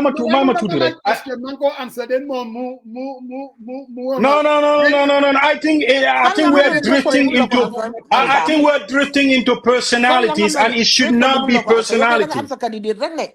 I think it shouldn't drift to personalities. It shouldn't definitely be personalities. It should be about who, at the end of the day, when the process is done and the people rally, whoever comes out to be the strongest candidate against Barrow, that should be the person who should go against. Let's not try to nitpick and all that. Let's not do that, Musa. That's what I'm trying to get. You can have your preference. All right, Mayor. See you in Atlanta when you get here. Man, you get Lolly. Hello, Musa. Naka ngeen def? Ñu ngi nii rek Lolly. Sorry de I saw some message bi earlier. maa ngi nuyu tamit seen suma sister Lolly. Nuyu naa la. maa ngi yow na tey nag roxilo yow tey dama bëggoon nga déglu suñu meyo Banjul waaye yaa ngi julli ji. te pare tey yow nga ñëw fii di nangu tey Sariyang di la sotti yaa sa broda Salum bi. Déedéet Musa xam nga Musa daf maa jotee Salum la. ma nangul ko moom man yàgg na ñëw tase si géewi waaye tey nag neexut tey meyo tey yow da nga ñëw yaa ngi doon déglu xam naa yaa ngi doon dégloo xol bi nga ñëwee di ansa da nga ansa xol ba pare am na yu bari yoo xam ne génn na te interne loo woon pour génnee ko ci man si suma gis-gis déedéet comme lan de xam nga not ne yow doo ko xalaat waaye yow after boo demee ba toog ba déglu am na yoo xam ne xam nga wax noonu la affaire bi noonu la dee demee loolu li ma wax yëpp xam naa ko de déglu ma fii tuuti may ma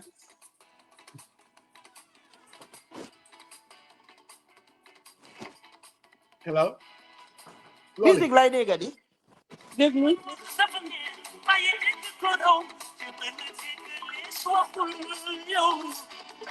wax de kontaan naa ni nga ñëwee moom interject wax dëgg neex yàlla wax nga man déglu naa la di bis Spain man dama la dee toppa wax dëgg neex yàlla wax nga fa wax yu rafet waaye gis nga fii tam ñëw nga waaye xam nga lu tax rek ngeen because gis nga lii waxi suuf la attaque Musa Jeng bi ak Talib bii nii waxi suuf la dafa ñëw ci kaw tey rek nii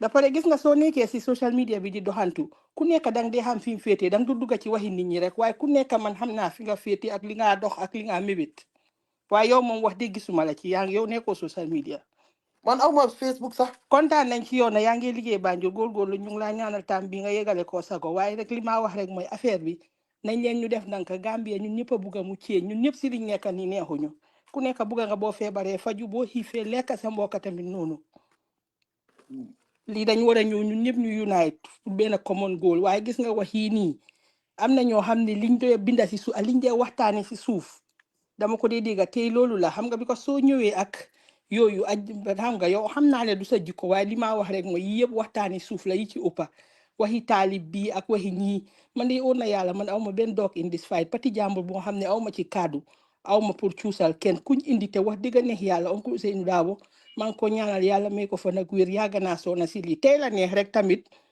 tey la neex playing field baa ngi clear ku nekk bugg a ñëw waaye am na jamono kenn ñu bari duñ daan bugg a associer seen bopp ak UDP Musa Jeng moo la ko gën a xam Moussa Dieng moo la ko gën a xam ñoo ñoo doon xam ne nekk sax si rajo yi di reyante am na foofu. ñoo xam ne tey ñu ngi toog di saaga suma maas ki ak Moussa Dieng démba bëgguñ woon a associé seen bopp ak Uncle Ousainou Darboe tey la neex waay.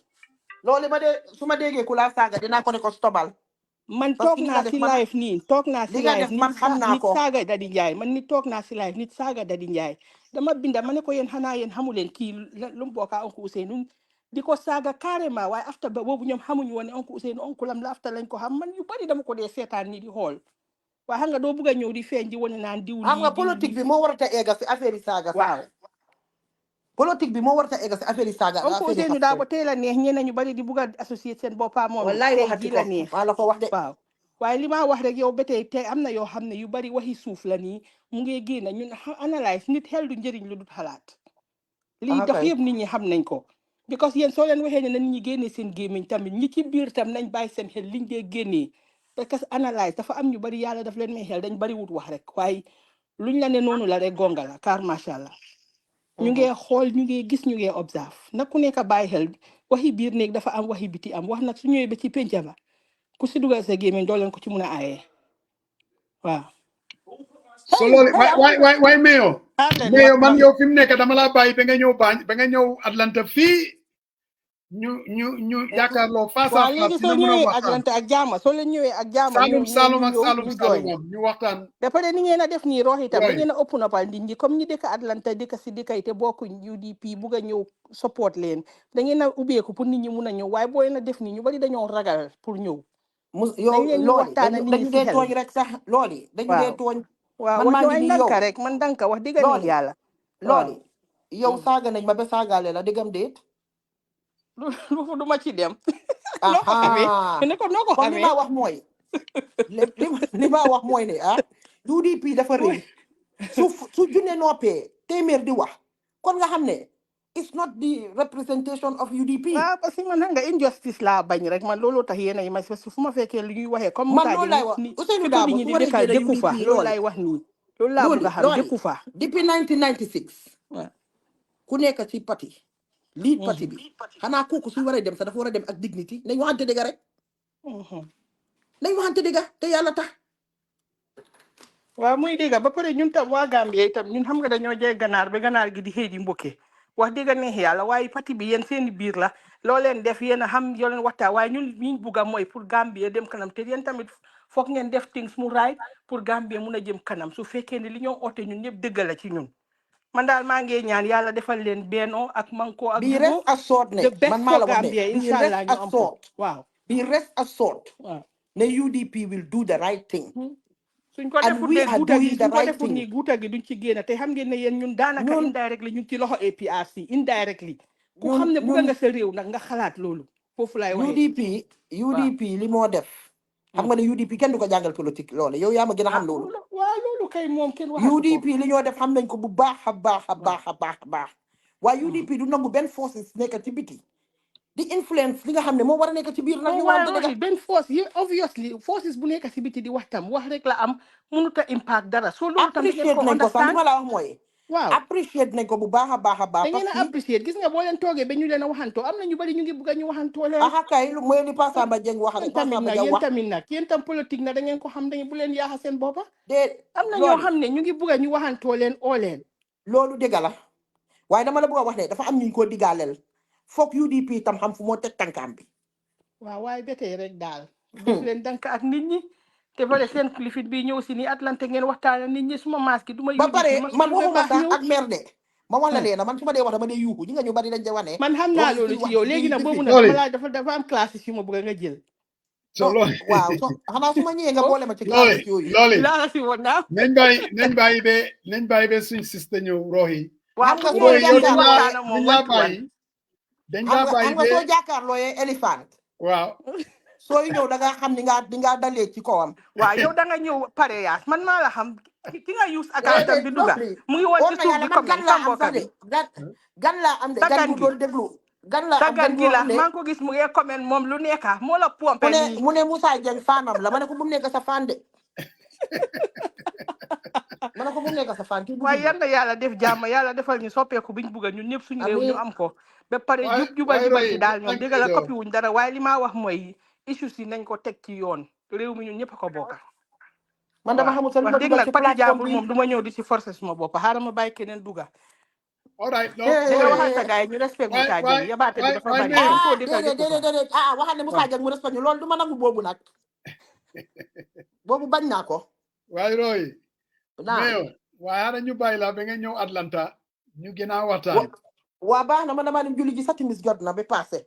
yàlla jooleen ci yoon yi jàmm. amiin Moussa Kankula nga ma de. su ma ñëw bi loo ko waxee si sa plateforme bi. déet yéen ngeen am flyer ñu tasaare ko ci réew mi yëpp ba pare am nga ma ni tamit lii yëpp yi Atlanta la. so man maa yéen a bokk mbuus. this thing has to be invite nañ la. déet maa ngi ca digga ba kay. Oh no, Roy, there was a special invitation for this platform to moderate. So I'm just letting you know, be prepared to answer tough questions too. So I'm just letting you know. Sorry, Masa, what happened to him? Who is online, Musa? You send a thing to know someone? No, this is that Paco? Yes, okay.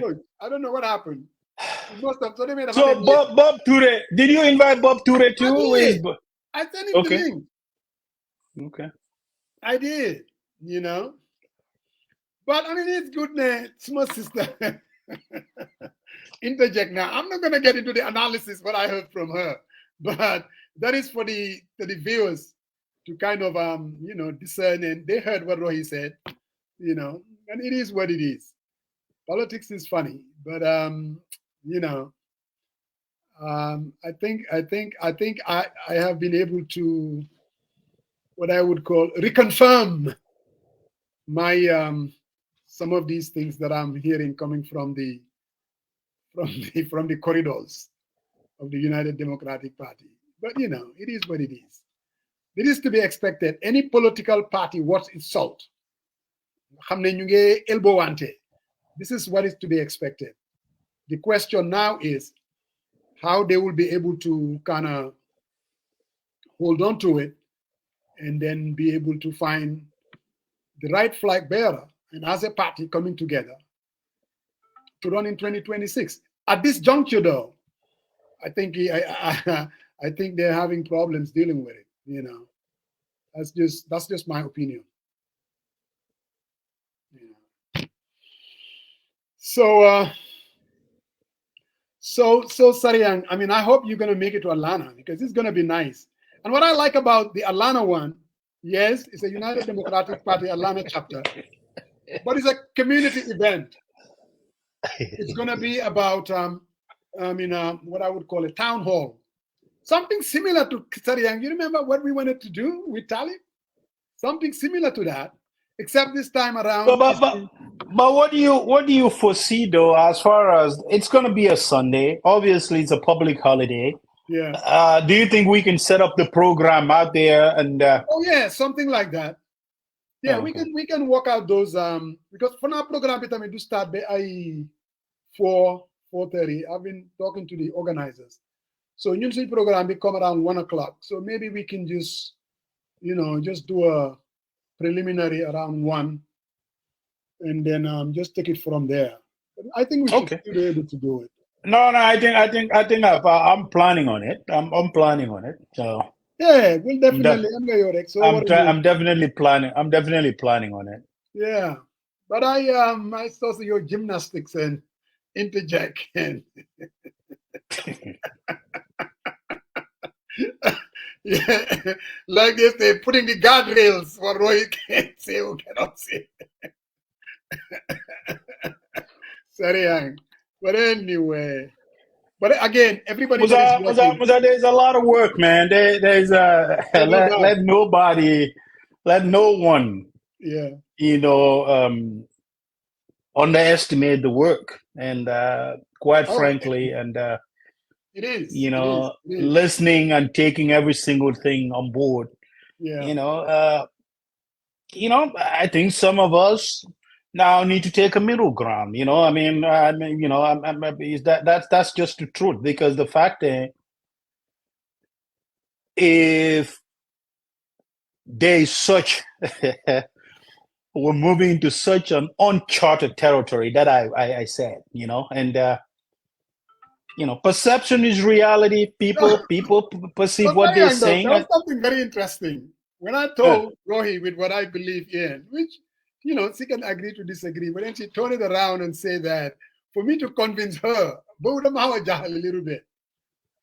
Well, I mean, I think I also, if I was, I think you kind of lost your strategist mantle there too, because I think I would probably frame it.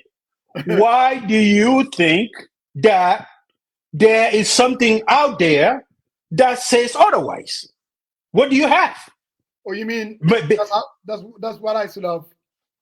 Yes, I mean, including the names that she put forward. What are some of the hypotheses You remember, in terms of when I started out to even, because I didn't want to be dragged into. I get that. This is somebody who's been, look, when Rohi said, look, these are code words. There's a reason why Rohi is saying that. I'm telling you. I don't expect her to come here and say that I don't support Taliban. No. Everybody I get that. Everything that she said, it reveals Rohi doesn't believe Talib could be a winning candidate, even backed by the party. I mean, that's what I don't know whether, because he says a lot of things to say we cannot reveal what we have, and I'm not gonna draw. Oh, hold on. I see where you're going with this, but also, I also think now against time, these voices of I'm gonna frame these voices of psychological dissonance is gonna amplify, and we're gonna have an honest conversation. Musa, the risk outweigh the benefit. I mean, regardless, where are you on the scale, the tipping scale, right? You gotta zoom in. You gotta look at the data. You gotta look at everything else. You gotta look every single corner and say, based on these things, you just cannot factor one data point and say this is everything that we're gonna base our argument on. And I think I also made that clear to her that I have deep reservations, right? That somehow saying that the election's been stolen, that is the only thing that you're going to lean heavily, not changing the strategy, not convincing the other side to come to you. And Musa, these are fraught conversations. I'm not, and I also, she said, yeah, we need how does she say it? In a hurry, right? Because she is very sophisticated and she can throw sound bites out there, right? And it will stick. It's just throwing the red meat to the base, right? So I made it very clear that I'm not in any hurry, but I'm also passionate that fundamentally the country deserves a different direction, and it's gonna take pragmatism, open-mindedness, honest conversation. How are we gonna move ahead? And Coach, you've been gone for a while, man. So I give you the word. You can say what you think about the whole conversation. No, I missed some part of it because I had an urgent matter that I had to attend to. But I think it was a very, very, very interesting conversation, definitely. And I think it has left a lot of pondering to do by people, because there were a lot of unsaid things that were said. You know what I mean? But again, I just believe that it is natural for any political party, when the change of guards are happening, you'll have factions. That cannot be refuted by the UDP, by anybody else. Because at the end of the day, if somebody would have to lead the party, and for that to happen, there'll be different people who may want to throw their hats in. Now, there are some who don't want to do it now, because it's just like, you know what it is like? It's like when Joe Biden came and said, I've endorsed Kamala Harris, and people were, you know what, if you want to survive in the Democratic Party, and especially want to run for your presidential, you don't want to challenge this. So everybody said, you know what, let's stand back and just let this thing unfold. But even when they were talking about Biden has to go, you had the different forces. Oh, it has to be Kamala. If it is not Kamala, then it's a problem. Or we have to have a primary. We have to have the. So these things would happen. So one thing that cannot happen though is for the UDP to act like it must not happen. It is going to happen. Whether UDP likes it today or tomorrow, it is going to happen. And of course, naturally, you would have competing forces as to who they think will be the best candidate. Sari and me, you may have somebody, you would never come out here and tell everybody, but in your mind, you believe that A would be a better candidate. Just like Rohi would not come here and tell you, you know what, like Musa tried to push, but she would not budge. And say, you know, show me the data that shows that, you know what, he will be the better.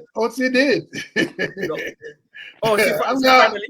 You know, naga pondering more on one and naga la fair and balance, no? No. Wow. I'm going all of a level. You know what you yaga. Exactly. If you really listen to Lohi. So you hear that. So electability would become an issue. Yes. Now, there is a reason why Yanks would always tout about over 70,000 people voted for me. 77,000 or whatever. Because he's looking at those numbers and say, hey, I was elected in the biggest municipality in the country. So I'm popular. So you'll have all these things. But at the end of the day, hey, it's going to take a lot to defeat President Barrow. Not because of anything he has done for the country, but because of the nature of our politics. The incumbent, especially one without conscience, that would maybe just that's a subjective assessment from Pasamba. A lot of Gambians believe that the guy did a lot. You'll be surprised. That's what I'm saying. That's why I say, irrespective of what he did or did not do. Yeah. Jammeh was being elected every time he went to elections. And some people were backing it up for whatever he was doing. And then they didn't even want to deal with it. Yeah, so defeating the incumbent, there was a reason why Jawara was so confident that he said, you know what, after the 81 coup, let's change the constitution. Now I want to go directly, mano or mano, presidential election, 82. Yeah. Because it was difficult for him to be defeated. And this is something that we have to accept.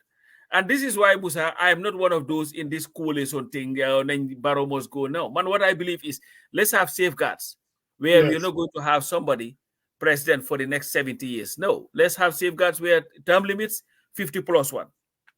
That would take care of who is need to. But again, I also believe that all the political parties cannot continue to talk about term limits when it is conspicuously absent. In fact, not glaringly absent in their constitutions and all that. So that is something that we also have to look at, whether it is DOI, whether it's the UDP, whether it is like a GDPP or whatever, all these political parties, we must have term limits. You cannot be the president, the leader of an organization for 50 years, 30 years, 35 years. It doesn't make sense. This is my final statement on this issue. I think it is a party that is anchored in democracy. They have every right to talk about, this is my candidate. Yep. When you listen to Rohi, we all know where Rohi is leaning. Right? In Spain, Yankuba made a statement about the sacrifice that Mr. Darboe has done that earned him, that without a doubt, people would want to see him as president. We all know what all that means. What I'm saying is, the fact that people have rights to say Ousseynou should be the candidate, you also need to accept that there are people within the party that have every right to say, you know what, we need a fresh face if we want to give ourselves a chance of defeating Barrow. Now, you cannot marginalize, ostracize, insult those people and call them like they betray the party, or anyone, or let's say what they will call Taliban Suda. Basically, you have to, like my brother will say, fall in line. I'm like, what line? Somehow the guy has to fall in line. I thought they have a process. What they need to do is to promote that process. They say, you know what, guys? We have a process in place. We're going to follow the letter and the spirit of the process. When that happens, whoever is elected, the party will rally behind that individual. I personally believe that should be the message of Kinga Hamne Moy, the leader of the party itself. Because again, Ousseynou put his heart in the ring, nobody is going to run against him. I don't see that happening. I might be wrong, but I doubt it. Because of out of respect, and then he earned it. So the only way that they can have an open system where anyone can run for the flag bearership, if Mr. Darboe were to step aside and tell them, look, we are going a different direction, and allow the executive and the committee that is responsible for electing a flag bearer, we go through a process and we rally behind that candidate. Man, Lola, believe me, that's what it's supposed to be. If they want to call themselves a party that believes in democracy and that kind of thing. But that's my take. As an outsider who doesn't support the party, I have every right. Some people say, we don't, you remember Rohi even said that. Then we are not even helping Talib. I don't understand that. For somebody to say, I think that this person, how is that undermining him? I don't get that. Do you understand it, Pasamba? Somehow. No, I'm going to hear more. I'm going to, like, it's an internal fight, but sometimes I don't even want to touch it. But again, how is it unfair or unhelpful for people to have an opinion as to who they think should be the candidate of a political party? That's just what it is. And I think, like you said, every political party should at least have this opportunity where people will say, you know what, Monday I want this person to be the candidate, or I want that person to be the candidate. But when that happens, and we eventually choose somebody to be the candidate, everybody should rally around that person and support the person, because it should be a process. It's just like the convention, 2016 convention. Yeah. You know, people, we all had our preferences as to who we thought should be the candidate. But when Adama Barrow was chosen, virtually unknown, maybe the least qualified amongst all of them, everybody came around and said, you know what, this is our agenda, and we are going to support him 100%. And that's what happened. And everybody, with the exception of Ababa, who campaigned at a very, very later time, went out and campaigned with him around the country. And that's just what it is. So to me, it's neither here nor there. You cannot hurt or help Talib by openly saying that you would want Talib to be the leader of the UDP. The UDP is not owned by any single individual. It is an entity. Anybody who joins the UDP should have equal rights to vouch for the leadership. And it is up to the membership to determine who their leader is. But as long as it is something in a democratic process, because this is not a party that should anoint leaders. This is not an anointment. It should go through the process. But that process is a democratic process where people will have their biases. They will support one person for. There are people who are dead set on Yangs being the next candidate. There are people who want Lamin Sane to be the candidate. There are people who want Rohi to be the candidate. There are people who want Mr. Darboe to be the candidate. Cool. And that is natural. So I think they're making too much out of this, and it's absolutely unnecessary. There's no line to fall in. You're part of the party, and there's nothing wrong with being part of a political party and aspiring to lead it. You should not be punished for that. You should not be seen as a hater. You should not be seen as undermining anybody. You are not. Because Mr. Darboe every year subjects himself to a process. He applies for the flag bearership of the UDP like everybody else, isn't it? Mm-hmm. Because Mr. Darboe believes that it's not his, he doesn't own the position. So he does what everybody else does. He could have sat there and say, you know what, hey, I am not going to sit here and be subjecting myself through this process. You name me as the leader. But he does not do that. When election comes, he writes a letter and said, I, Ousseynou, A.M. Ousseynou Darboe, or AMN or whatever, Ousseynou Numbukuda Darboe, you know, right to apply for the flag bearership of the UDP. And the selection committee, they will decide whether they select him or not. There is a reality, which, like this Jabang, Mr. Jabang, I know you are right. Yes, ultimately there is going to be a process. Now, all I'm saying is anyone can contest, but I can guarantee you, if Ousseynou puts his heart in the ring, you will not even have a contest. That's what I'm telling you. Because he has earned it. They are not going to run against him. Really, it's just not going to happen. If Ousainou runs, I can guarantee you there will not be a process. There is going to be an anointment. Call it whatever you want to call it. That is the political reality. And nobody is telling him Neko Jugal. No.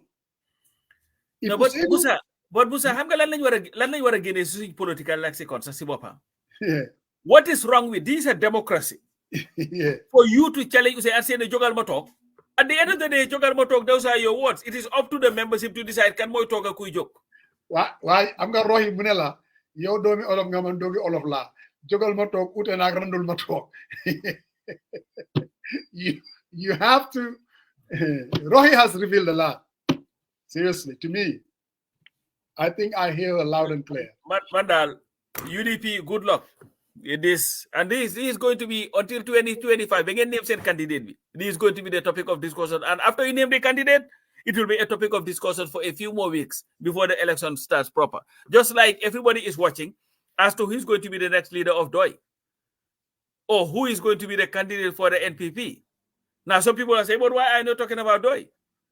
Like I said, UDP, they are standing in Gambian politics and the belief that people have that it is the most viable option, option in defeating Barrow. Yeah. That is why it is the center of conversation. That is an irrefutable fact. If the UDP was irrelevant, we would not be having this. You think we would have spent how many hours talking about UDP and their meeting in Spain? Nobody would have mentioned it. It would have been irrelevant, inconsequential. You've raised 9,000. You know what, to the US guys, this is your challenge. In Europe, they raised 120,000 euros. Let's see what Sariang and his crew in the US are going to do to outdo them. No, small guy Atlanta, they're going to do their number. I can guarantee you that. I have faith in them. And the entire community will rally behind UDP Atlanta chapter.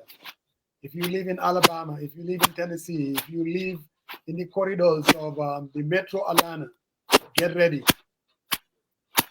I've already complained. What is that noise in the background? The song, we're going to hear it all over the place. Aye, Fonsaje.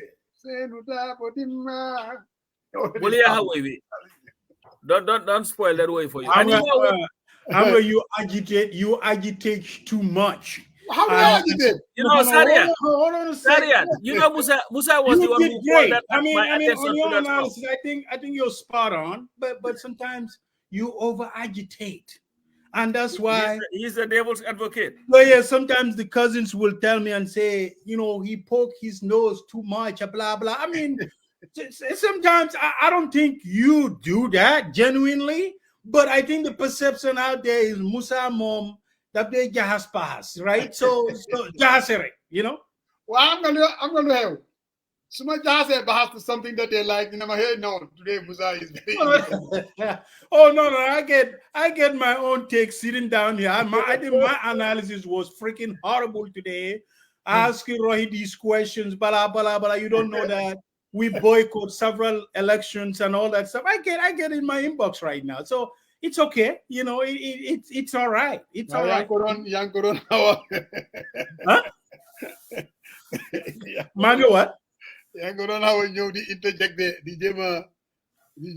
affair. No, I think we're drifting towards personalities. And I think at the end of the day, this is a media. You say one thing, it's on YouTube and all that, it sticks out there. And I think you know this one is going to be cut and put all over the place. Exactly. So yeah, here he is. I'm trying to at least I don't think we need to go overboard into personalities, right? So I think we can speak in terms of, you know, the process and who we think blah.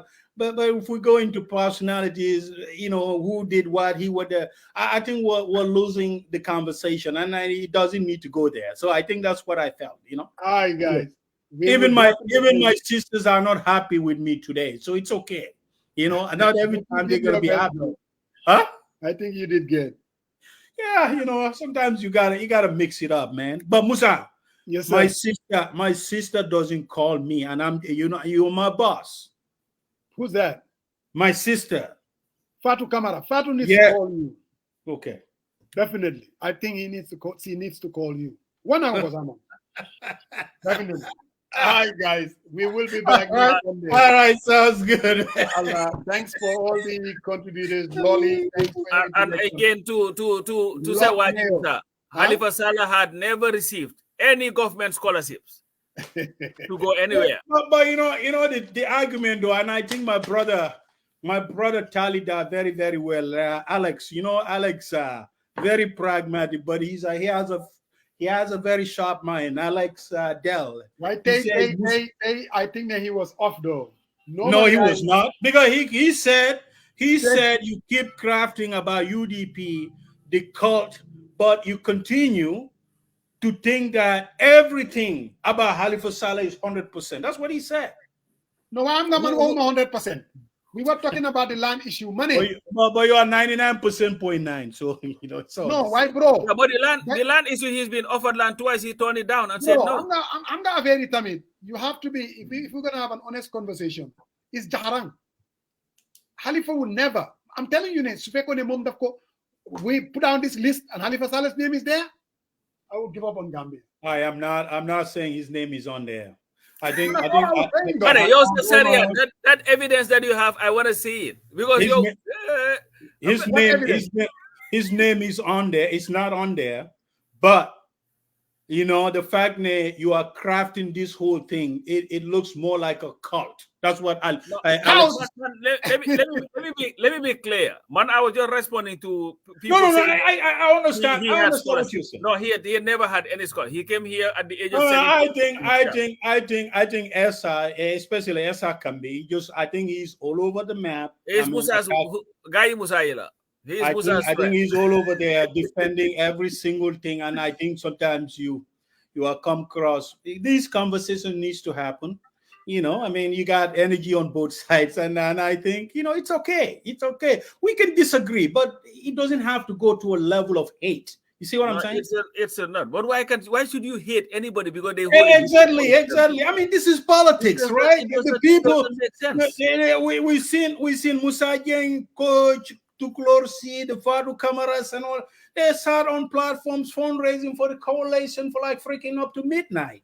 Today, they don't even have access to these politicians because they kind of forged partnership with different people that were on the different side of the political spectrum. But that's what the reality of this world is. If you understand, you're not gonna fight. I mean, you just gotta stay, where they and become, reasonable. And I think this whole thing, it's a love of Gambia. The most urgent conversation is it needs to go ahead. If we continue to say Barrow cannot run for third term, I think he should not.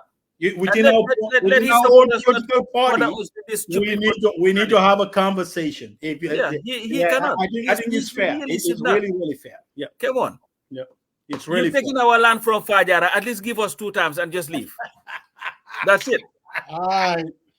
Yeah. Today, Musa. I don't know. For the first hour, you were down on the scale, but at least in the middle, when Roy came, you up. But at the end, I think you handled very well, and that's it. They said you and I have 15-15. Let me tell you. There was a guy who rated you and I, Musa, 15 and gave Sarian 70. So maybe just one man I am now for now. They already I enjoy these ratings, man, Musa. But hey, overall, I think it was great. And the chief strategist did what he can do. He created an ongoing conversation, a very passionate one for that matter. So kudos to you. And I think that was the strategy from the get-go. I knew it. I'm going to say and dafa fananal. Yes, so he was eager to respond without even whatever you didn't even mention. He was ready to respond to that. No, but coach, I knew I knew. And you know when you know how many times he went off, his video was off. That was when Sekou and Lucy were like, "Oh, I think you were right." But let me say you this: you forgot this point. So you know, No, actually, I knew the guy was on. And you know, Musa, Musa, you got politics in his DNA. So everything that's happening, this guy, I was like this morning when I saw that video, and I don't understand the gist of it, but he goes, I don't know what they mean by this. And I was like, oh, there you go. He's throwing, huh? That video. No, I saw it this morning and I said, no, I'm not. But I said, let me go back and review everything because I knew this was gonna. I was surprised you didn't tell me. I was gonna invite Yunus Hydra to come back. No, I did. I had called Yunus, and he said, I think he could not make it. But I had tried to invite him because when Pasamba told me, I'm like, okay, now they're gonna say, because I know Bob today, he'll be like, you see, Musaideng is calling Yunus Hydra to Jahas Bahas. No, I was the one who called Yunus. No, I was hoping. I seriously, I didn't talk to no one. I was like, well, I said maybe he's gonna invite Yunus. It's okay, we'll see, But to be transparent though, I try to invite Nana Maketa. He's a Bambarang and he's also he's a soda man. But even his response, he was laughing. He's like, he said he really wanted to come. When he's not comfortable with speaking out on the Zanga. It will be. I think he's more of a writer. He writes very well. Yeah, he writes, but also I think he's a soldier. He upholds the core values, the honor, courage, and commitment. Yeah. Speak only when it's necessary, especially when the political temperature is hot. Don't get yourself into the conversation and be the timeline. I do agree though, but where I have a problem with that it's only one faction should have the monopoly to speak and everybody else should be quiet within the party. I don't think, that is right. Really. Oh, there's no one who has monopoly. I mean, are you kidding me? No, it is. That is a perception you had, and that's where we disagree sometimes. No, they do. They do. The moment you speak something different from the script, they're talking about exterminate. Is it exterminating? Is that the word?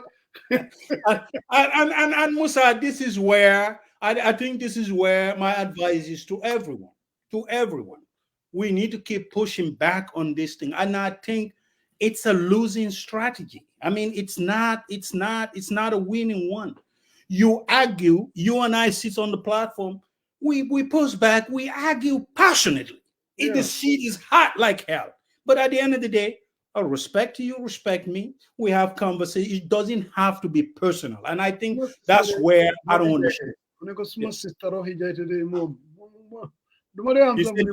true. I don't even know. That was not true. Right. The MAGA. This is the MAGA. The MAGA wing of the party. so Musa Aksarian, my last question to you before we go. How is your party doing now that they don't have the genocide and you don't have a genocide? Oh, absolutely. We're winning. Absolutely. We're winning. Absolutely. There's excitement. There's enthusiasm. And anyone for that matter. You're stealing my words now. Remember I told you. It's all about energy and excitement. Okay. Anyway, this swift boat crap that they did to John Kerry. Yes. In 2004. Let's talk about this for a minute. I think a lot of people. Oh, they're trying to do that to your candidate. To Mr. Walls. Huh? Walls, yeah. Yeah, Mr. Walls, here's the thing. If you go to a certain ranks, especially whether it's the Navy, Army, Air Force, or Reserves, people tend to have this misconception between a commissioned officer and a non-commissioned officer. The fact is, if you reach to a certain rank, being a senior enlisted leader, there's not much difference. I mean, you are even more critical. So the one that they are talking about, they are making a lot of noise about command sergeant major, blah, but he was a master sergeant. The only criteria is he has to go to school. When he goes to school, then he can have that pen and they call him command sergeant major. He did not do that, but he continued to move on. So yeah, you're talking about a guy who is criticizing an enlisted leader who interfaces with generals, whose generals, their operational operanda cannot be successful without leaning into his experience and his expertise and knowledge, right? So you're talking about Walls. Walls doesn't go, because Walls is not gonna go to war. He's an advisor. He is the technical expert. He's the manager to the commanding officer, right? So it doesn't matter. At 20 years, he could have retired. He did not retire. He moved on to 24. So the fact that this freaking guy who only served 4 years, and he's a corporal, he doesn't even have a work center supervisor responsibilities. He went as a journalist and he was sitting in a tent and reporting. He only did 4 years. So why would you call the you are really... No, I'm laughing. They said you come to their level because they too much American slang. So that's from Boubacar Siddiqui. So oh, he's still here. Oh, I didn't even see him. Is he? He's still here. Oh, okay. Mane Musa, tell Saria to come to our level. Too much. Boubacar. Boubacar said you have to. They make fun of you. They always talking about your slang. But Musa Jeng, have you Mustafa? Why yo demal fele yo Mr. Boba Fini? Remember yesterday you were saying something. I still have my strong Gambian accent. So I think it's a loose cause, and I think it doesn't make a darn thing. The guy served honorably, and you just cannot. And you know, one thing we had in common is, you know, and it comes into this: we cannot speak ill of each other, right? We honored, you know, our service to this great nation, and we cannot speak ill. The man did what he's a National Guard until George Bush had the Iraq War. National Guard was predominantly responding to national disasters within the United States.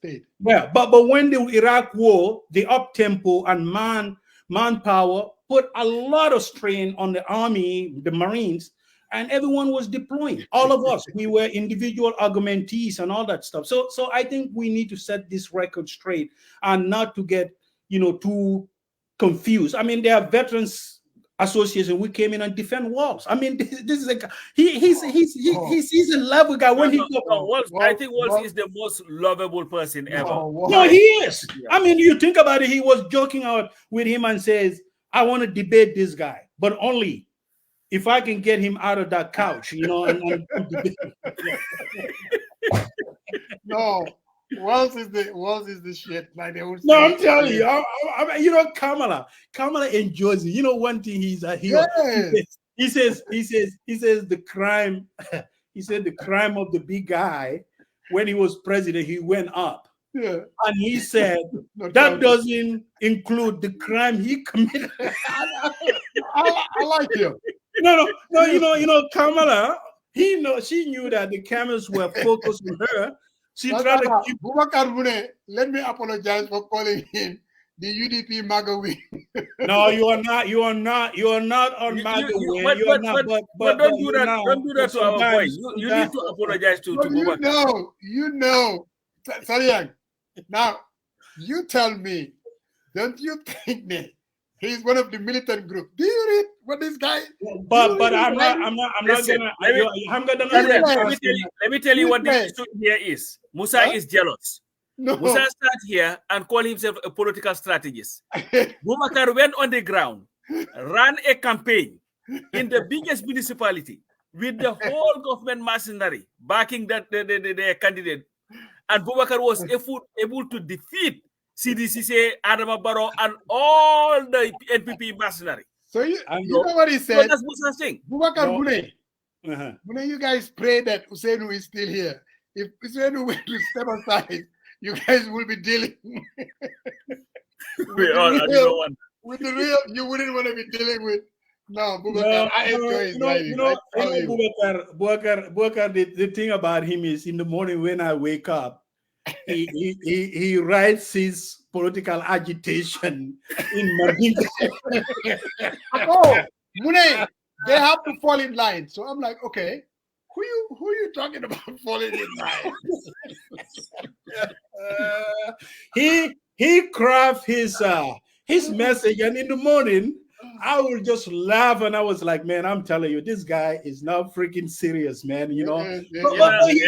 One thing about it, well, you will not see Boubacar insult anyone. He will go there, and it's automated. He will just send his rapid fire, rapid response. He's the real deal there. He is. You know, and ran a campaign. A lot of people. No. I wouldn't call him a real deal. I don't think the way he approaches issues, I don't think that helps the UDP come 2026. Let me ask you a question. Have you ever run a campaign? No, he hasn't. All right. But I gave him. Seriously, I said it. He went and ran the most complicated campaign. Pap Samba. And won it. All I'm saying is when you follow his writing, give him credit where he's due. Which I did. Yeah, you are very. Don't assume. And don't assume. Talk to the guy. Understand why he writes certain things, and do your analysis. But just because workers, just before I came on the program, I responded to one of his blip. You know, he has a tendency to throw those things. And look, I know him and his politics, though. But all I'm saying is, Boubacar Siddiqui, and the guy is brilliant. He was on this show. No patronizing. He knows what he's saying. But some of the things that he's saying, I think, undermines even the unity within the UDP we're talking about. To be honest, I'm just saying. Did you ever pick up a phone and reach out to Boubacar? Why did you write this? That unity thing is overblown. I don't think so. Let me tell you what's going to happen. Unless they settle on a candidate, you're going to have these factions. That's just what's going to happen. And the faction is not like the party Monga break there. But people are looking for who they think is going to be the leader. So you're going to have this faction. There is no way that you will have all of them come and speak with their voice. Let's not underestimate, trying to defeat an African incumbent who's willing to use state machinery. You have to have your shit together. Excuse my French. And you don't have the luxury. So you're saying that you cannot be engaged in a Wendy's commercial without the meat. Where is the meat? All I'm saying is you have to have a unified, united Democratic Party. You keep talking about Damatai Didega unified, united. You gotta create that excitement. You have to have that broad appeal. You have to have someone who can bring crossover appeal voters. Man, Musa, I love all these targets that you throw out there, man. He's a good kid, and I agree with on the analysis about the postings on the young man. UDP will win their base 100%. They need the people in the center. That's what. Or even Sekou Kamara. Did you read his piece? No, I read. I will not quarrel with him. Sekou is my body. No, Sekou is the one. Whenever we are on and there is a heated and you see that Sharian just mute and go, Sekou is giving him added pointers. I'm gonna read his piece. But I started reading it. I didn't have a chance to read it all. I think it's a very sober analysis of the Musa lolu nak wax bobu nonu. I don't know whether you know it. Rohi in fact tells you here. I don't know where you catch that catchphrase. When the swing cousin see, I'm on the whole lot. So cherry pick. Ngane kimo reasonable. Kimo I'm hell. Hold on a second. I'm got dimbalante. Man, I always have to dimbalante my boss. And sometimes I have to do this saving grace.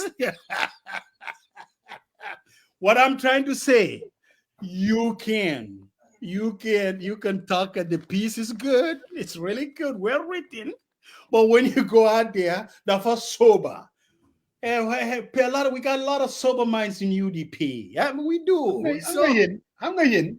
When you guys talk, you worry about, man, I'm just speaking as a fair-minded, objective analyst. No, I'm just a I'm not reading anything into it.